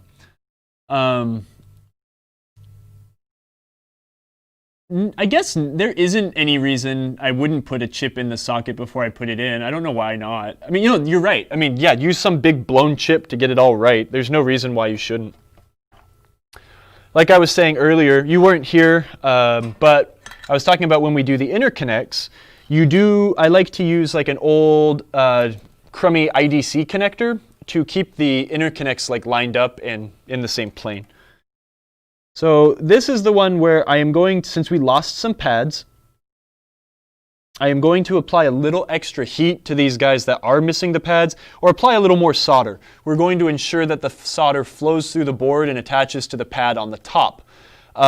If we were missing the fillet, it would be much harder. You can cheat and solder from the top if you've got a steady hand and the right tip on your iron. I'm going to do those two that are missing the bottom pads last.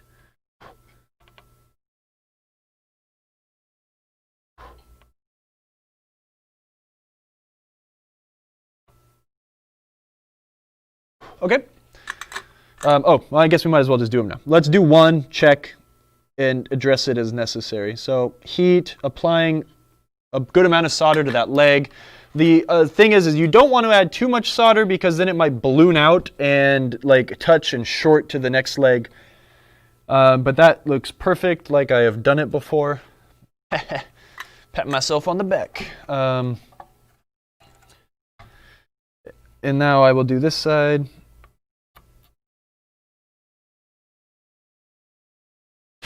Very much held my breath while all that smoke was going straight in my face.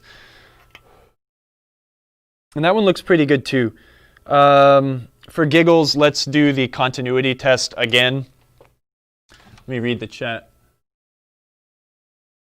Yeah, definitely use the old chip to keep the pin straight. So I guess or Bat Out of Hell by Meatloaf. The reason I didn't do that in this case, and I guess I could have because I have this old opto isolator sitting right here. Oops.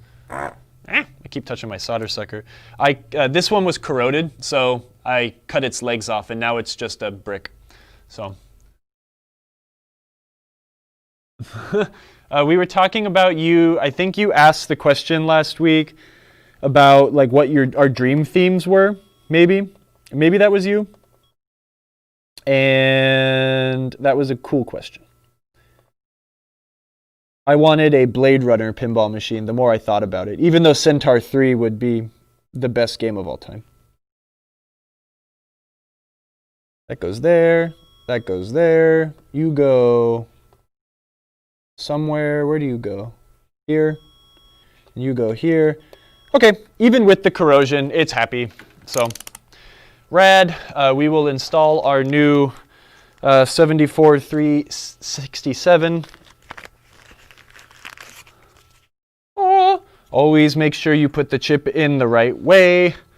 I think as a rule of thumb, it's not always true, but as a rule of thumb, a lot of electronics engineers, like when they design a board, will face all of the chips facing the same way. I don't say that is a certainty all the time. You always want to check, but this board, all of the chips are facing the same way. So I will install it as so. Gonna have to bring these legs in a little bit. I will use this pinball machine next to me's glass to take those legs in.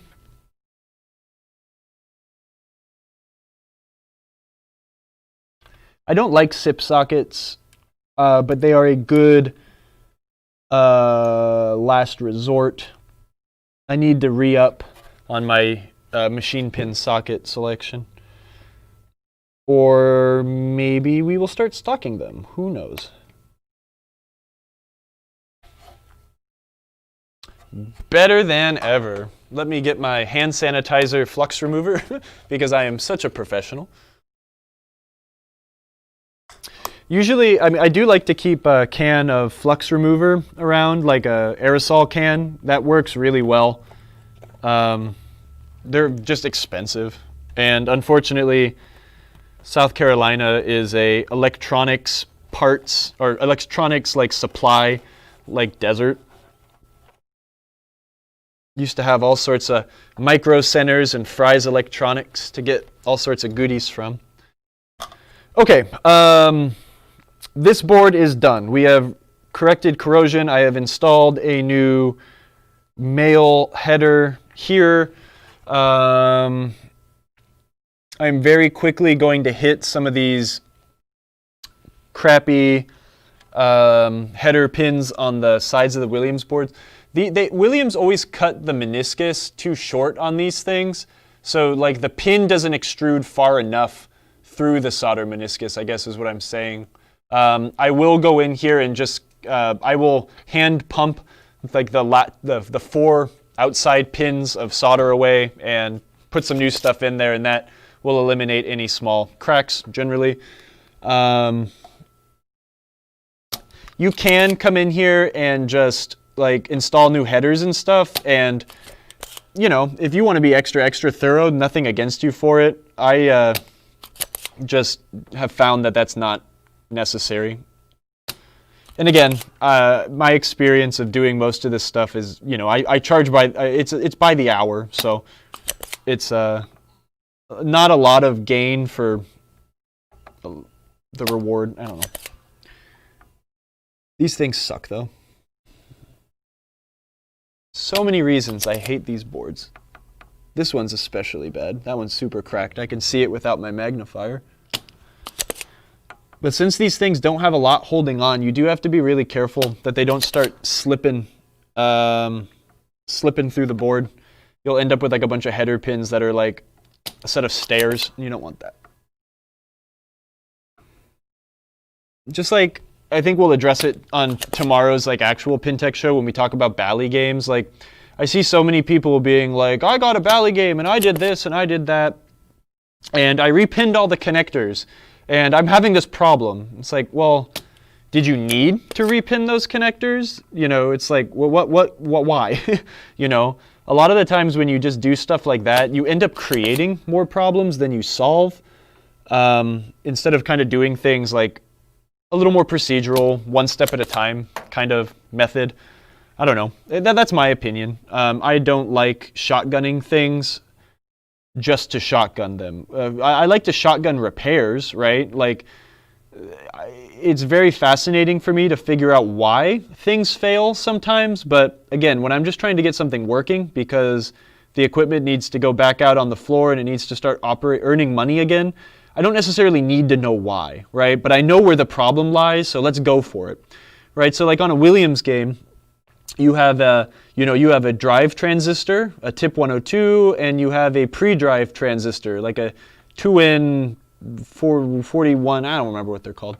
But it's like, well, you know, the tip 102 is blown, but, you know, maybe I don't need to replace the pre-drive because it's, you know, it's like, you know, who cares? Just replace both of them, right? It's like, it doesn't cost any more money. It's, you know, not a noticeable amount of money. It doesn't take any extra time, really. It's like, you don't need, you know, just replace both of them. Yes, maybe only one of them was blown, but you might be, you know, do you want to pull that board out, replace one, and then go back in and replace the other one that you could have replaced the first time? I don't know. Kyle starting to rant. That must mean it's almost the end of the day.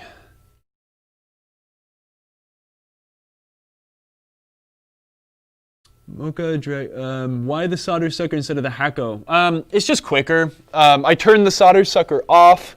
My solder sucker does not have a tip that will go around the 0.156 pins. I could get one, but I like the finer tips because I just do. And I don't want to go constantly swapping the tips out because it just takes a lot of time. So in this case, it's faster just to use the manual pump. But again, the traces are fat and big. If we were working on very thin stuff like this, I won't use a hand pump for that because it's very easy to rip those traces apart. Old nail polish is good for putting on traces and it helps identify where problems were. Yeah. I don't put any coating on them. I should. I definitely should be. I need to get some clear nail polish, but yeah, no, I really need to be. I've used spray-on stuff in the past, like when you really couldn't get, where should I put this? I guess I'll go put it on the game. This one's done, let's get it out of the way. I'll put this in hard body too while I walk back there. I've used spray-on coatings before when I've like really had to do like the nuclear option on boards, and that's great. But clear nail polish is absolutely the way to go. And clear nail polish also makes for really good thread lock for pinball. I hate using like actual Loctite because it makes it like impossible to remove things. But clear nail polish does a dang good job. It's just tough enough, but it's not impossible to crack. Jungle Lord board goes on Jungle Lord, and now So here, let me get the Jungle Lord driver board, because this is something maybe I'll do this weekend if I come to work. I'm going to replace these 27 ohm resistors. I normally won't. This one fried, right? And we have a lot of evidence that that sucker fried. There's a lot of discolored components on this board. I don't like the way this looks. This will probably work though. It's just gross. This resistor definitely flared up and burnt, and that caused a bunch of burny nastiness going upwards. I'm going to replace these with ceramic resistors.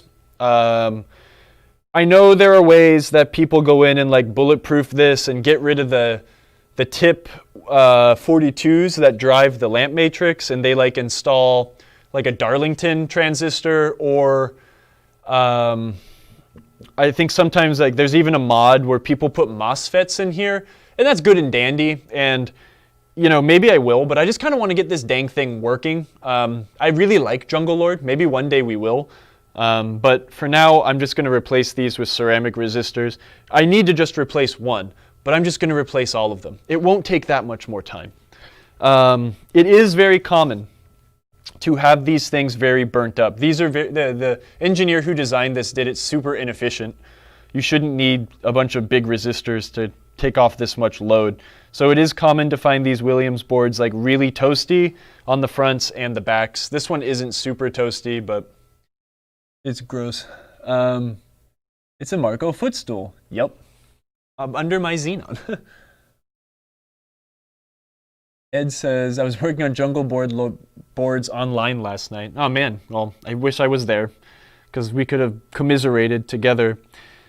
This thing's gross. It has a lot of amateur work done to it. The socketing of this PIA is nice. Someone did like nice work there. But then I'm looking at these two. What are these chips?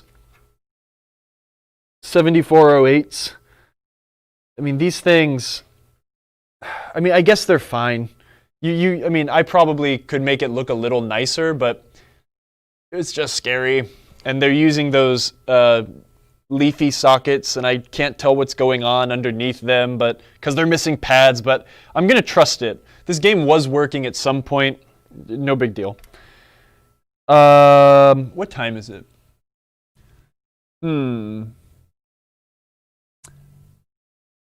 I mean, I guess I did come to work a little late today. I was like, got here at like 9:20, so maybe I'll stay a little extra long. Your Black Knight would love a Jungle Lord next to it. Heck yeah. My friend had all 4 of the dual level games next to each other. Black Knight, Jungle Lord, Pharaoh, and Solar Fire. That was really fun for a while. Solder mask paint. Yeah, we were covering traces. Yeah, we were just talking about that stuff. All games do work at some point, but this game definitely looks like it was working more recently than not. I'm trying to figure out what I should do in the 20 minutes that I'm going to continue working. I think we will address these resistors, and that means I want my solder sucker back on. The next goal is to replace the interconnect, the female or the receptacle side of the interconnect. And to do that right, I don't want to feel like I have to rush it into the next 20 minutes, because as much as I like working on Pinball, I do kind of want to go home. God, this thing sucks. Someone didn't suck the old solder off of these connections, so you get these like, I don't know, they're like Williams domes. They're just kind of like big blobs on top of the pins. Like, it works, but I have to like change my mindset on this. It's like this specific game, I kind of got it for free. So I feel like it's like, oh, I don't really want to put a ton of work into it because I just got it for free. But at the same time, I do kind of do this with some of my games that aren't like going straight on location or something, or aren't particularly like the nicest games in the world, which this one isn't. is just get them working, enjoy it, and then jump in and do like, you know, the fancy, nice work. I do have a new old stock Jungle Lord playfield I will be getting, and maybe one day I will like do a really nice Jungle Lord thing, but for now, it's gonna be enjoyed with all of its missing paint and the playfield glory. This guy isn't hot yet. Chat time.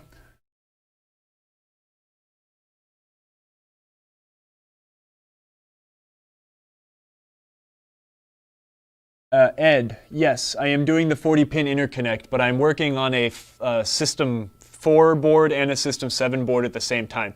So I'm like doing one after another. I'm just blowing it all out at the same time. So, hi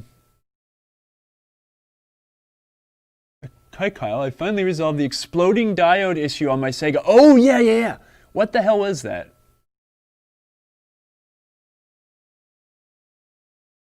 Yeah, what was it, man? That's crazy. That one was a really curious one. It's simpler than you think. Okay, so what was it?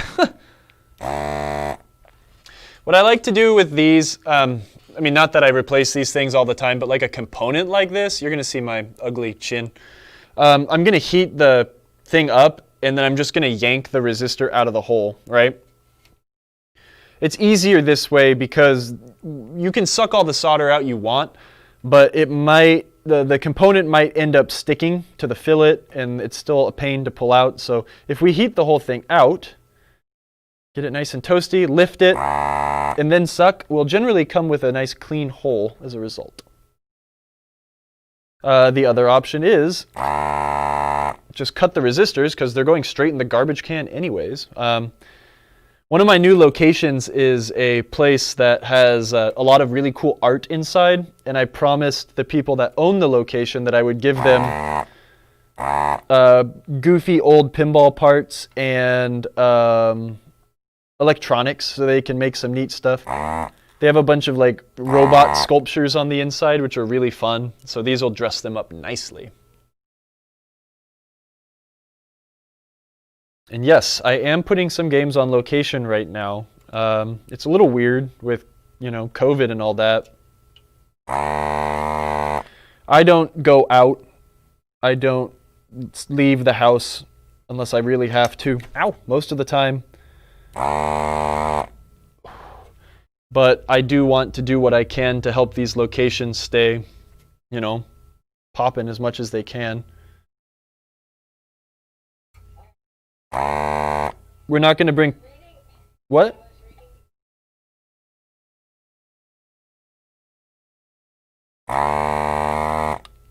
There we go. Now you have to leave it up there. Hold on. Oh. Yeah, you can talk to Crystal for me and say that there are a couple up there that guy can buy. Yeah, I don't know. We're not going to talk about politics at all. Please do not bring politics into this. But South Carolina is pretty much open. A lot of the places that, you know, are open, I mean, they're just barely scraping by. So most of them, the ones that I, you know, this location itself, they're doing things very safely. It's pretty spread out, so I hope that the pinball will give the people there something to look forward to when things go back to normal.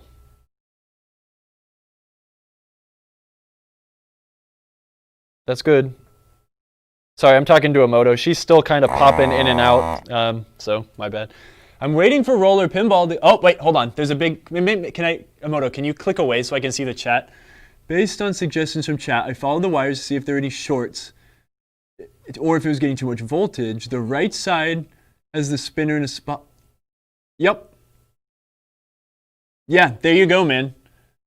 Good job. We have a great community of people here to help. But yeah, I mean, there's no way you should be frying out and goofing up diodes on that. A switch matrix, I don't know how Sega does it. I'm pretty sure it's the same way.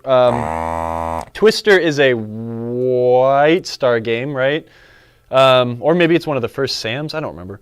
But I mean, there's only 12 volts on the switch matrix, so there's no way you should be blowing up diodes. But yeah, it's always simpler than you think it is. I always try to like suggest people not like go to DEF CON solution, you know, and especially like, and I get it, right? I mean, I'm no expert. I feel like I am qualified to give advice, but I'm no expert at what I do.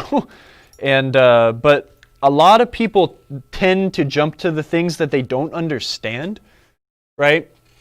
So if you have an issue with your game, people will immediately be like, well, I put a new light bulb in, so it must be the circuit board, because that's not what I understand. You know, that's what I understand least. So that's what I'm going to go do, you know. But most of the time, you know, you're going to have a simpler solution. Tomorrow we're going to show people how to troubleshoot solenoids and like light bulbs on a Bally game. And I can't tell you how many times I've seen people on the internet be like, oh, I bought a new Alltech lamp driver board and I still have lights out. What the heck is wrong? It's like, well, you know, the lamp socket's your problem, not the computer. Anywho, dude, that's awesome. Good job. We're still having some grounding talk. I'm very glad you guys are bushing this out. I need to learn more about that. I need to be able to answer these questions.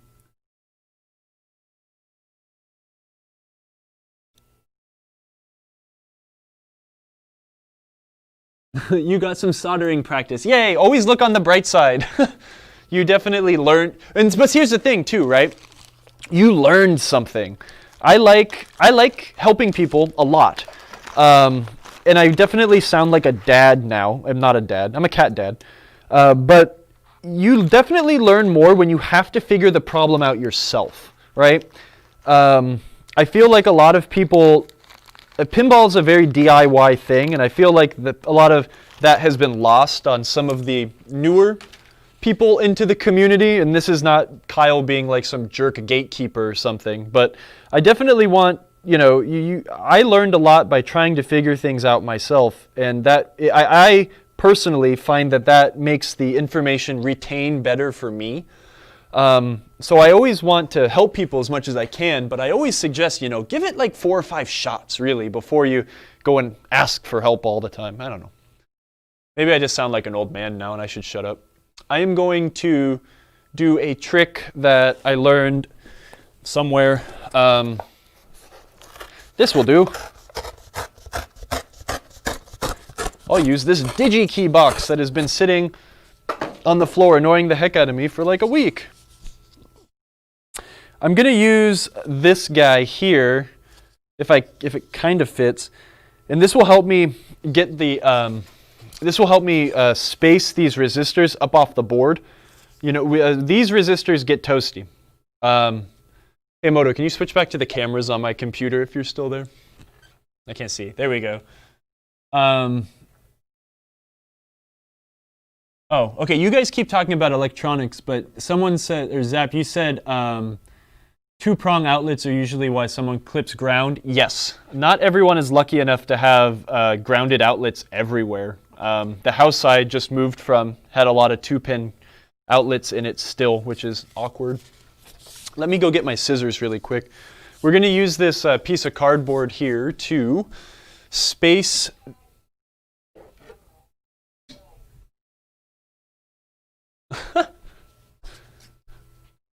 What is it? Oh, look at that. It's all fancy. Here, just look at Led Zeppelin and Xenon while I cut this down a teeny bit. I'm sad. We're going to be changing the studio up a little bit. We're going to be taking some of my games home. I'm also going to be putting some of my games out onto those locations. So excited. Haven't had pinball at home in a really long time. Also really looking forward to streaming some games from home so you can watch me play pinball very poorly. Sorry, let me get my face out of the camera. Yeah, I mean, dude, that's the thing though, is like, I guess like I also have to appreciate people that are asking the questions because they want to do the work, but maybe they just don't want to learn. And I guess I have to appreciate that too. But and some people don't enjoy this. Like, I find doing all this like super boring board work to be like extremely cathartic. I love this. I am, I mean, I'm all strung out because I'm talking to y'all and I'm high energy, but most of the time I'd be sitting here with music and I would be, you know, just really zen, rocking out, fixing some circuit boards. I find this like super, super relaxing, and some people don't. And I guess that's the fun thing about pinball, right? Is there are so many different aspects to the hobby. You know, I don't like playing pinball competitively.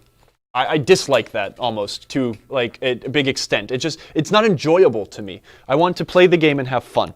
And sometimes in a competitive environment, it's just not fun. There's people that aren't like, you know, aren't doing what I want to be doing. I think I prefer working on pinball and making them nice more than I like playing pinball. There's some people that want to do nothing but just play pinball, right? Some people might not want to learn how to fix it, but they are willing to put the effort in to actually do the work. So, you know, again, not trying to sound like pinball gatekeeper guy, but, you know. Okay, we're going to bend the leggies on the resistors down. And what this cardboard's going to do is just like ensure that I can stuff all these suckers in here. And I will have like a couple millimeters of space underneath them so they can space themselves up and off the board nicely. And yes, I am going to make sure that all the text faces the same way. Oh, wait.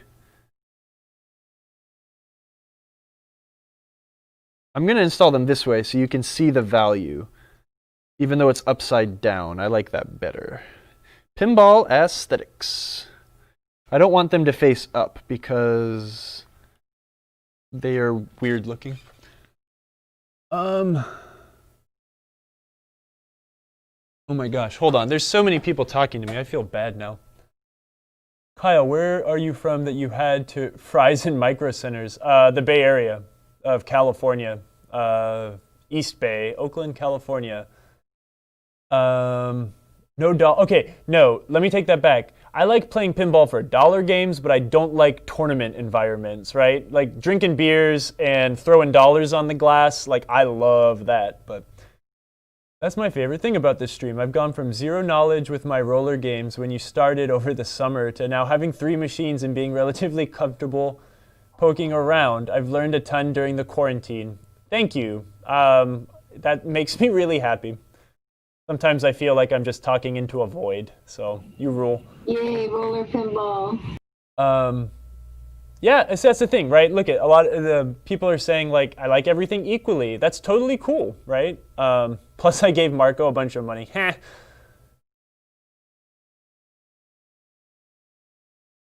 Oh, really? Where?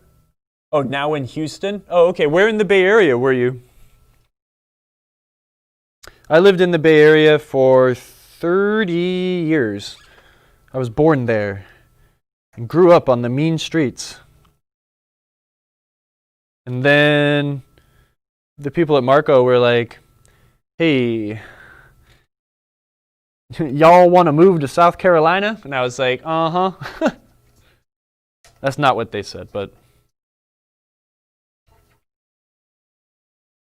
I got made fun of and ostracized a little bit for saying y'all in the Bay Area. I just think it's a great conjoiner, but now I can say it. And if you don't say it, people look at you and call you a damn Yankee, so.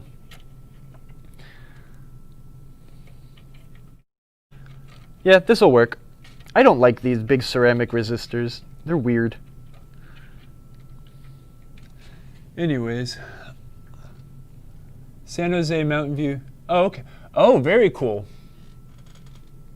Yeah, there's something special about driving by all those places when I was a kid, when my dad and I would go down to the South Bay. I was really into computers as well, so, you know, I had my NVIDIA graphics card, and we'd drive by a big building that said NVIDIA, and I was like, whoa, cool, that's where that comes from? But that makes sense. There's a lot of good tech in Houston. And it's probably a bit cheaper than living in the Bay Area, a little bit. I hear Texas is a big emerging Bay Area exodus place.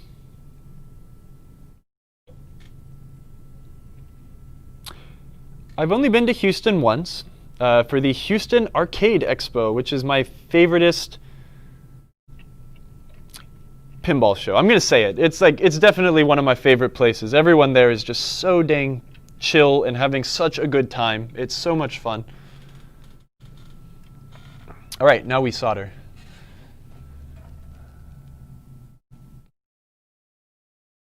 I hated when Williams first released 50-cent games because I only got a quarter to play. Yeah, Pez Johnson, I really enjoy. I usually, when I'm watching what you're doing on stream, I'm kind of lurking. I shouldn't be because you participate on what we do, so my bad, but I really like watching, or your streams are great too, man. I think it's really fun that pinball has like there's just this weird little community of people online that are just so enthusiastic.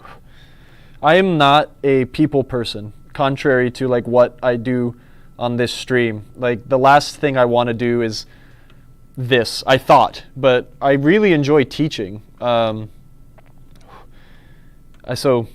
know, and y'all are awesome.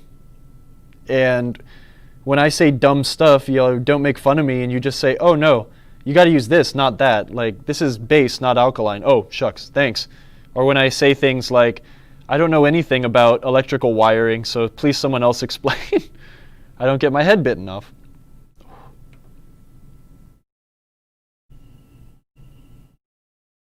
Now, I just did something real ballsy, and I soldered all those things in without checking one. So let's see if it's all even, because aesthetics are everything.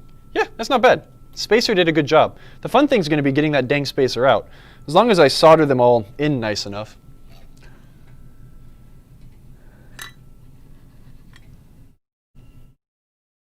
Most of the tech is in Austin and DFW. Really? I thought Houston had a lot of, I thought Houston, I mean, what, is Houston like banking in oil then? I mean, what, isn't aerospace in Houston, right? I don't know. I guess like tech as we think about it, like, you know, the hardware tech and software tech, yeah, Austin and Dallas, but I thought that there was like, I guess I still consider like old school tech as tech, right? Like aerospace and that kind of stuff. It's hard for me to like call, you know, like Facebook and stuff like that tech. It's like, yeah, I mean, they're in the technology. They're not like, I think technology is like, you know, AMD and NVIDIA and stuff like that. They're making technology. Facebook is like information. I mean, actually, what the hell is Facebook? They're everything.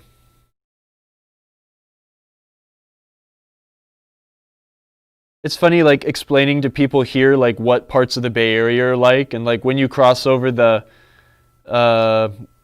shucks, I don't even remember the name of the bridge anymore. 84, the Dumbarton? I think it's the Dumbarton. When you cross over that and go into, like, Menlo Park, it's like, when you get off the bridge, like, Menlo Park is just Facebookville. Like, every single building is just Facebook building 1, 2, 3, 4, 5, 6, 7. It's just so crazy.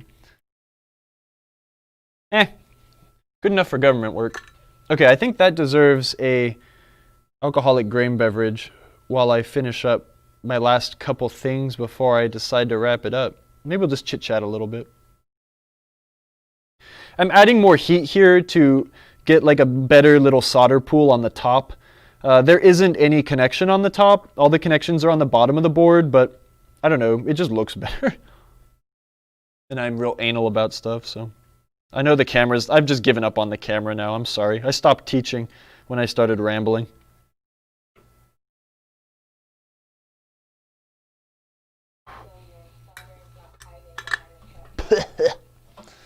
All right, we've soldered in this spider. And we've got resistors, yay! So, I'll yank that spacer out once I get my beer. Time to look at the chat really quick. I got a thanks with my weird looking face from Pez Johnson. Thank you.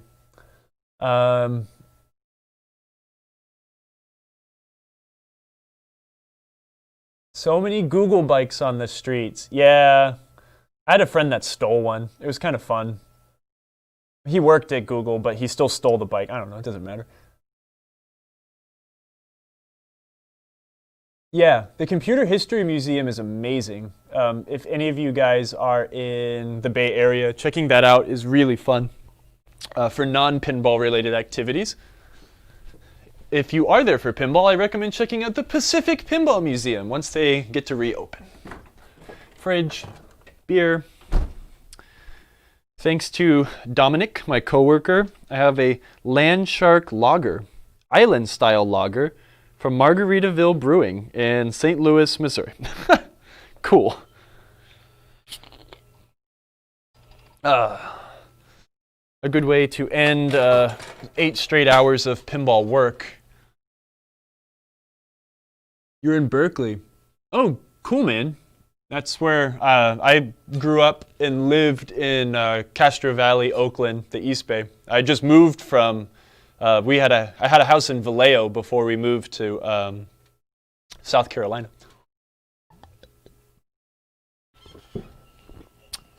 But I used to work at the the Pacific Pinball Museum.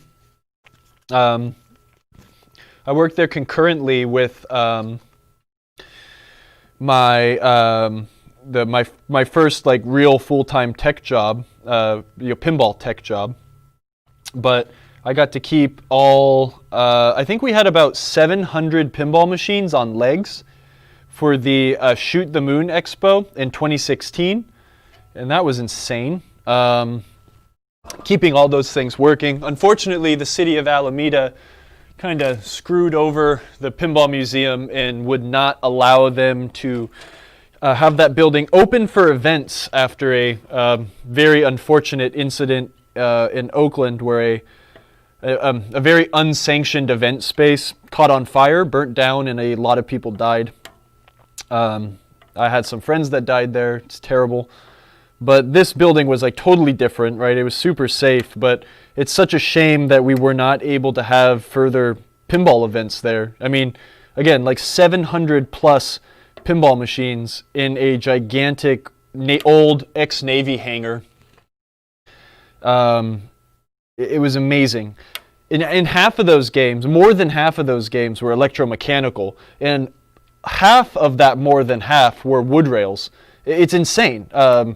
One of the guys that is part of the Pacific Pinball Museum, Larry Zartarian, has probably the most definitive collection of pre-1960 Gottlieb pinball machines in the world. And it's just incredible having gotten to play and work on all of those games. Honestly, I like EMs better than I like anything else after, all of that time I spent there. Hey, don't break.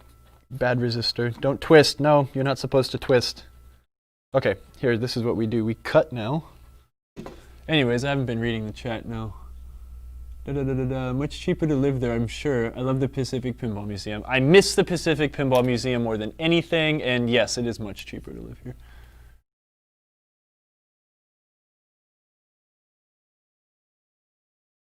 Yeah, Alameda is one of my favorite places.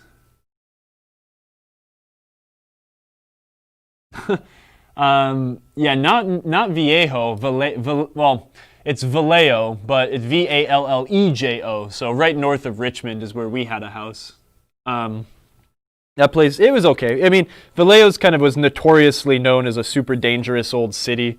Once the Navy moved out, the crime got super bad, but it was a really cool place to live. A lot of the artists that left Oakland and San Francisco in the first exodus of tech then moved to Vallejo. So there was a very colorful and interesting place to live. So many interesting people. I miss the Bay Area for some things, but I definitely don't miss it for most things. Ta-da! Okay, that's amazing. Got a lot of the work done today. And now we're just got a little bit of prep to do for our stream tomorrow, which will be also rather exciting. Where's my phone buzzing again? Oh my goodness, I have all sorts of emails and missed calls. How exciting. But you guys are more important than that. 5 1/4 inch floppy disks. I still have some. I still have some games on 5 and I just moved and we were looking at boxes, and I have a box that my wife hates. It's called Nostalgic Software. It's like, why do you have that? It's like, it's all the games that I like, all the games from my childhood. It's like, aren't those all on your Steam account? Are you ever going to use them? Well, yeah and no.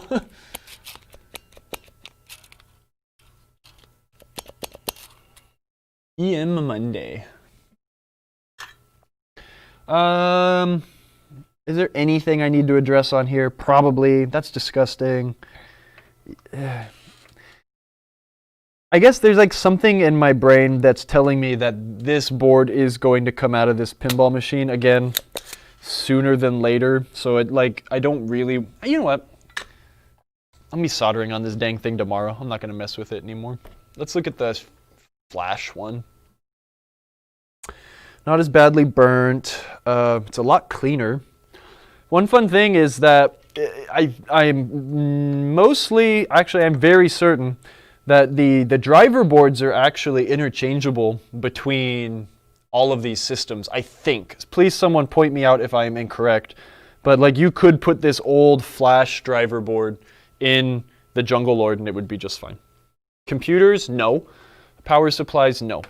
They are different per, you know, I think there's just a couple of voltages that were different between the System 7s for some things and the System 6 games. I don't remember off the top of my head though.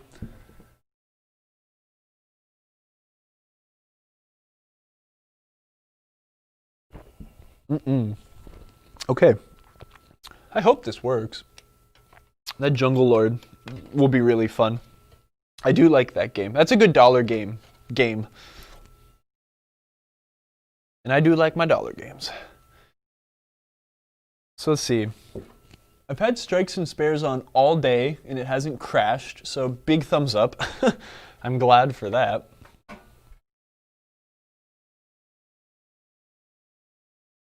Let's see. Oh, talking about streaming. I'm moving closer. Sold all my Commodores, but still have Nintendo and Game Boy. Oh, that's cool. I was really disappointed. We went to, this camera angle is going to be awful. Where can I put this camera so it doesn't look like right in my face? Right there. I have some baking soda. Now, if I put my body like here and turn the camera like this and go like that, you might be able to see my ugly face. There we go. I was really horrified last time I went to my mother-in-law's house. Well, my wife was too, and we found out that she had given her Nintendo 64 away to some undeserving children. They don't need that. We want that. Where are we going to play Mario Kart and Pokemon Snap-on now?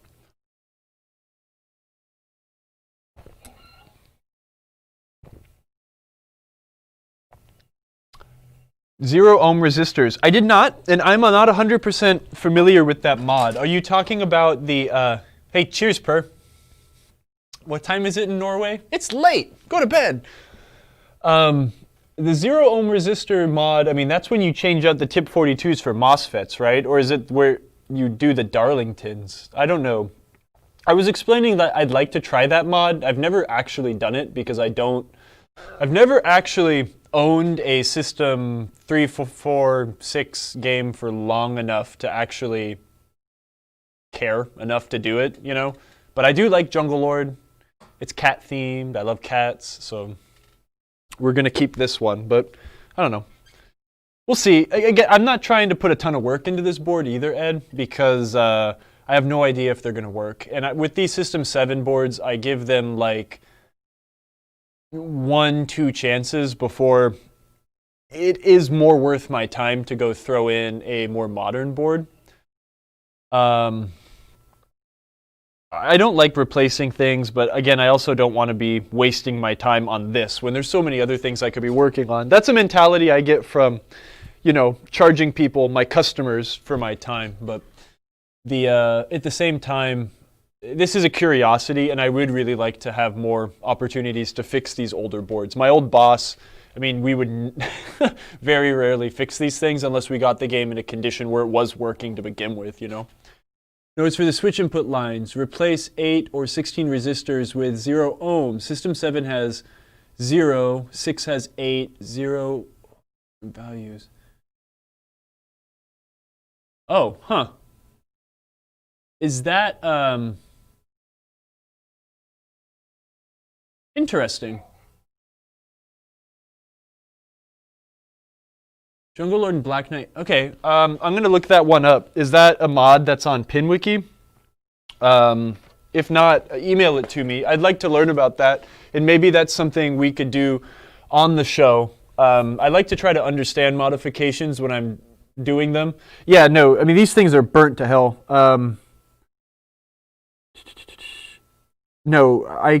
Geez, some of these things are so burnt, I can't even tell their values from the one of those resistors flaring up. I'll look into it. That's neat. I've never heard about that mod before. I've never seen that or heard, or like, I don't know, heard of it as a necessity. My first pin was a Jungle Lord, and only last year. Good for you. Jungle Lord's a great game. It's weird, but that's why I like it. I really only like weird games. I don't like the contemporary.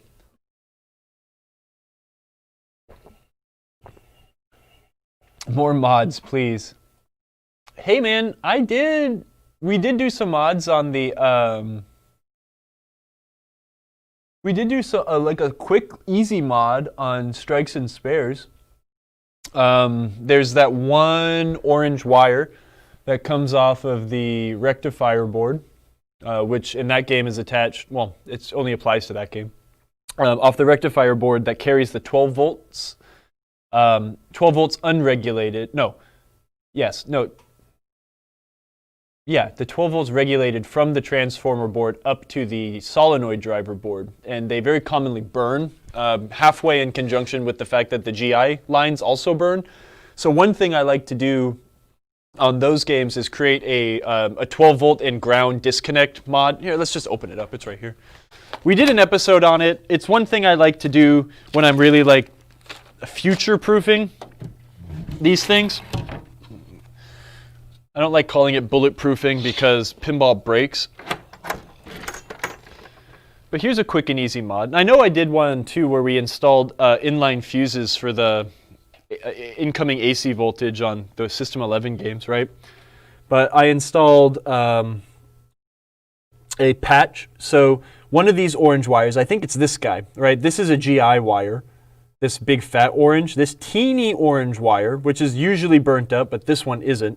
This teeny orange wire carries the 12 volts up here, which then goes through this filter and then is regulated down into 5 volts. And it's really common. This is just too small of a wire and it burns up, whatever, you know. So what we do is I usually run a patch wire here from the 12 volt test point. I run a wire here from the ground side of the rectifier, and then I just attach those to the filter cap. If this goes, the 12 volts that gets turned into 5 volts goes away, and the game doesn't work. So it's a quick and easy thing to do that will ensure that the game just continues to work, right? That's my goal, is to not have service calls with the, hey, so the game don't turn on no more. It's saying, oh, shit. Oops, sorry, not supposed to say that word. And those are the things I tried to do. Also when we were doing work, right, we have a warranty with our work, and I don't want to, as soon as you get called back to do a second service call on a game, especially one that's under warranty, you lost all your profit on trying to repair the game, so.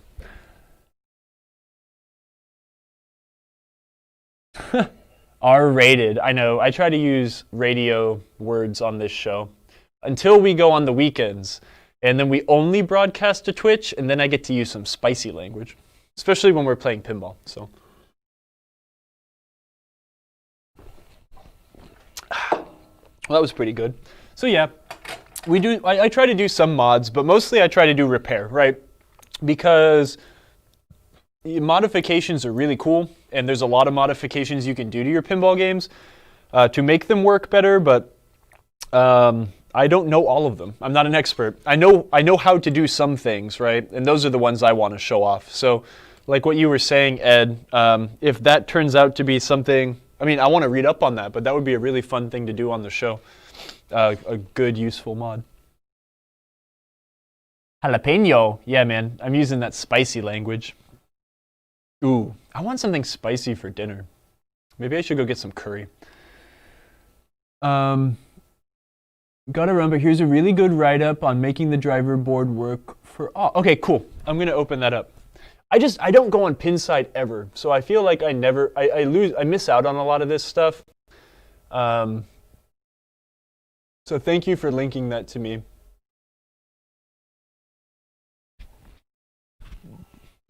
We'll do a little bit of learning, and then we will make this Jungle Lord spicy. 5:30. Yeah, I think it's almost time for me to go. I'm not even going to clean up. I think I'm going to come here first thing in the morning and just continue working on games. Oh yeah, and then tomorrow's stream day. So basically we're going to be working all day. And then I will get to stream again. So you will see my face again on the internet tomorrow. And that will be fun. And then after that I have to go bring 2 or 3 games to a location. That'll be annoying. Tim Curry was pretty spicy and Rocky Horror. Yeah, definitely. Oh man, see, this is fun when I get to read the chat. I get to see that all of you guys are all like super weird like I am. So, hey, thanks for tuning in, Daniel. Isn't it late? Shouldn't you be going to bed? Gosh.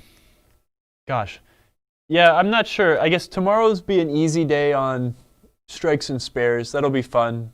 We'll work on, like I said, we're going to work on how to troubleshoot lights, how to troubleshoot solenoids. You know, so you can get some try to figure out the troubleshooting process. Earlier you said you don't like Pinside.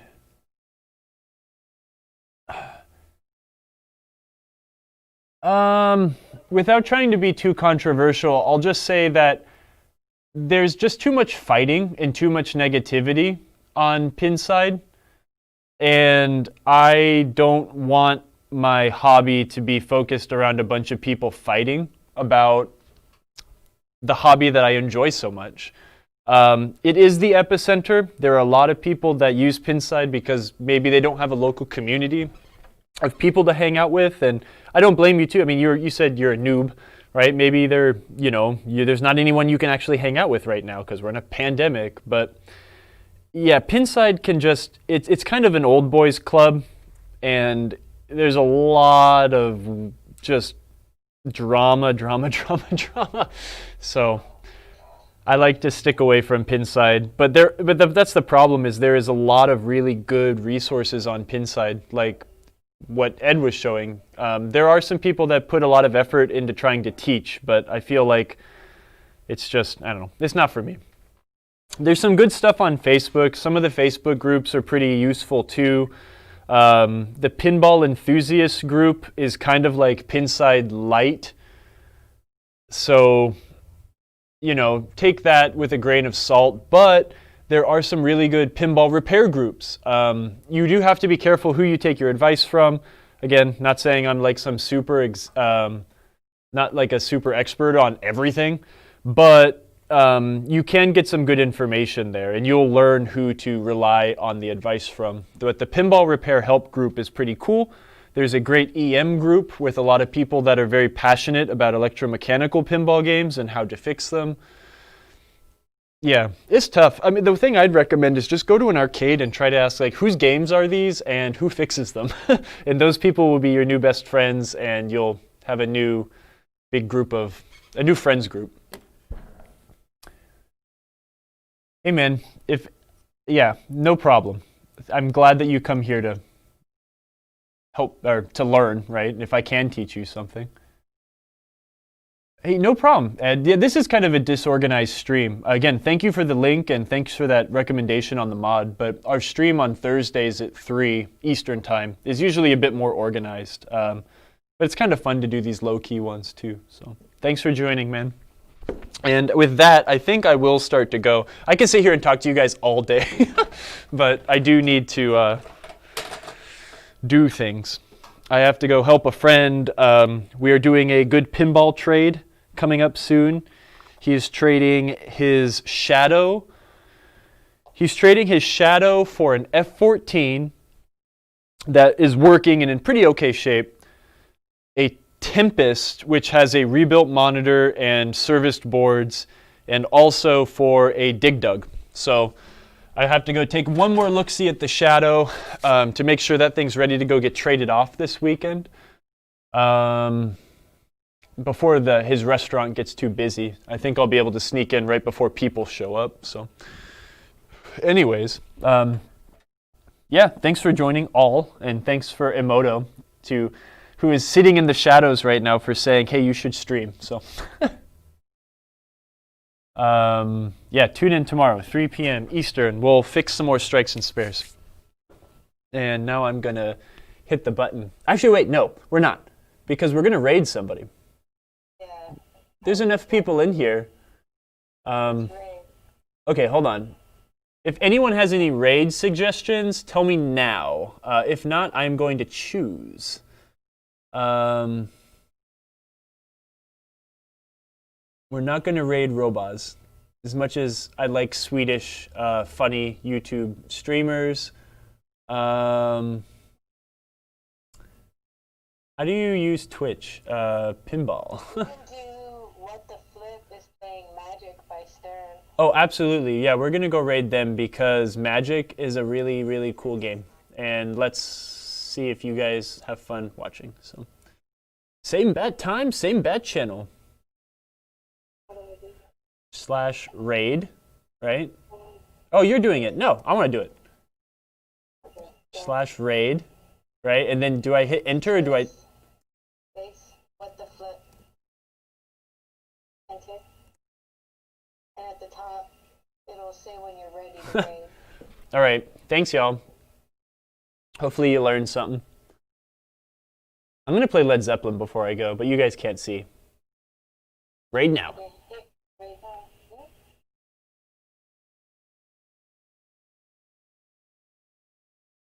I always want to hear what they say, like when 50 people just like jump into their... I think you're still live.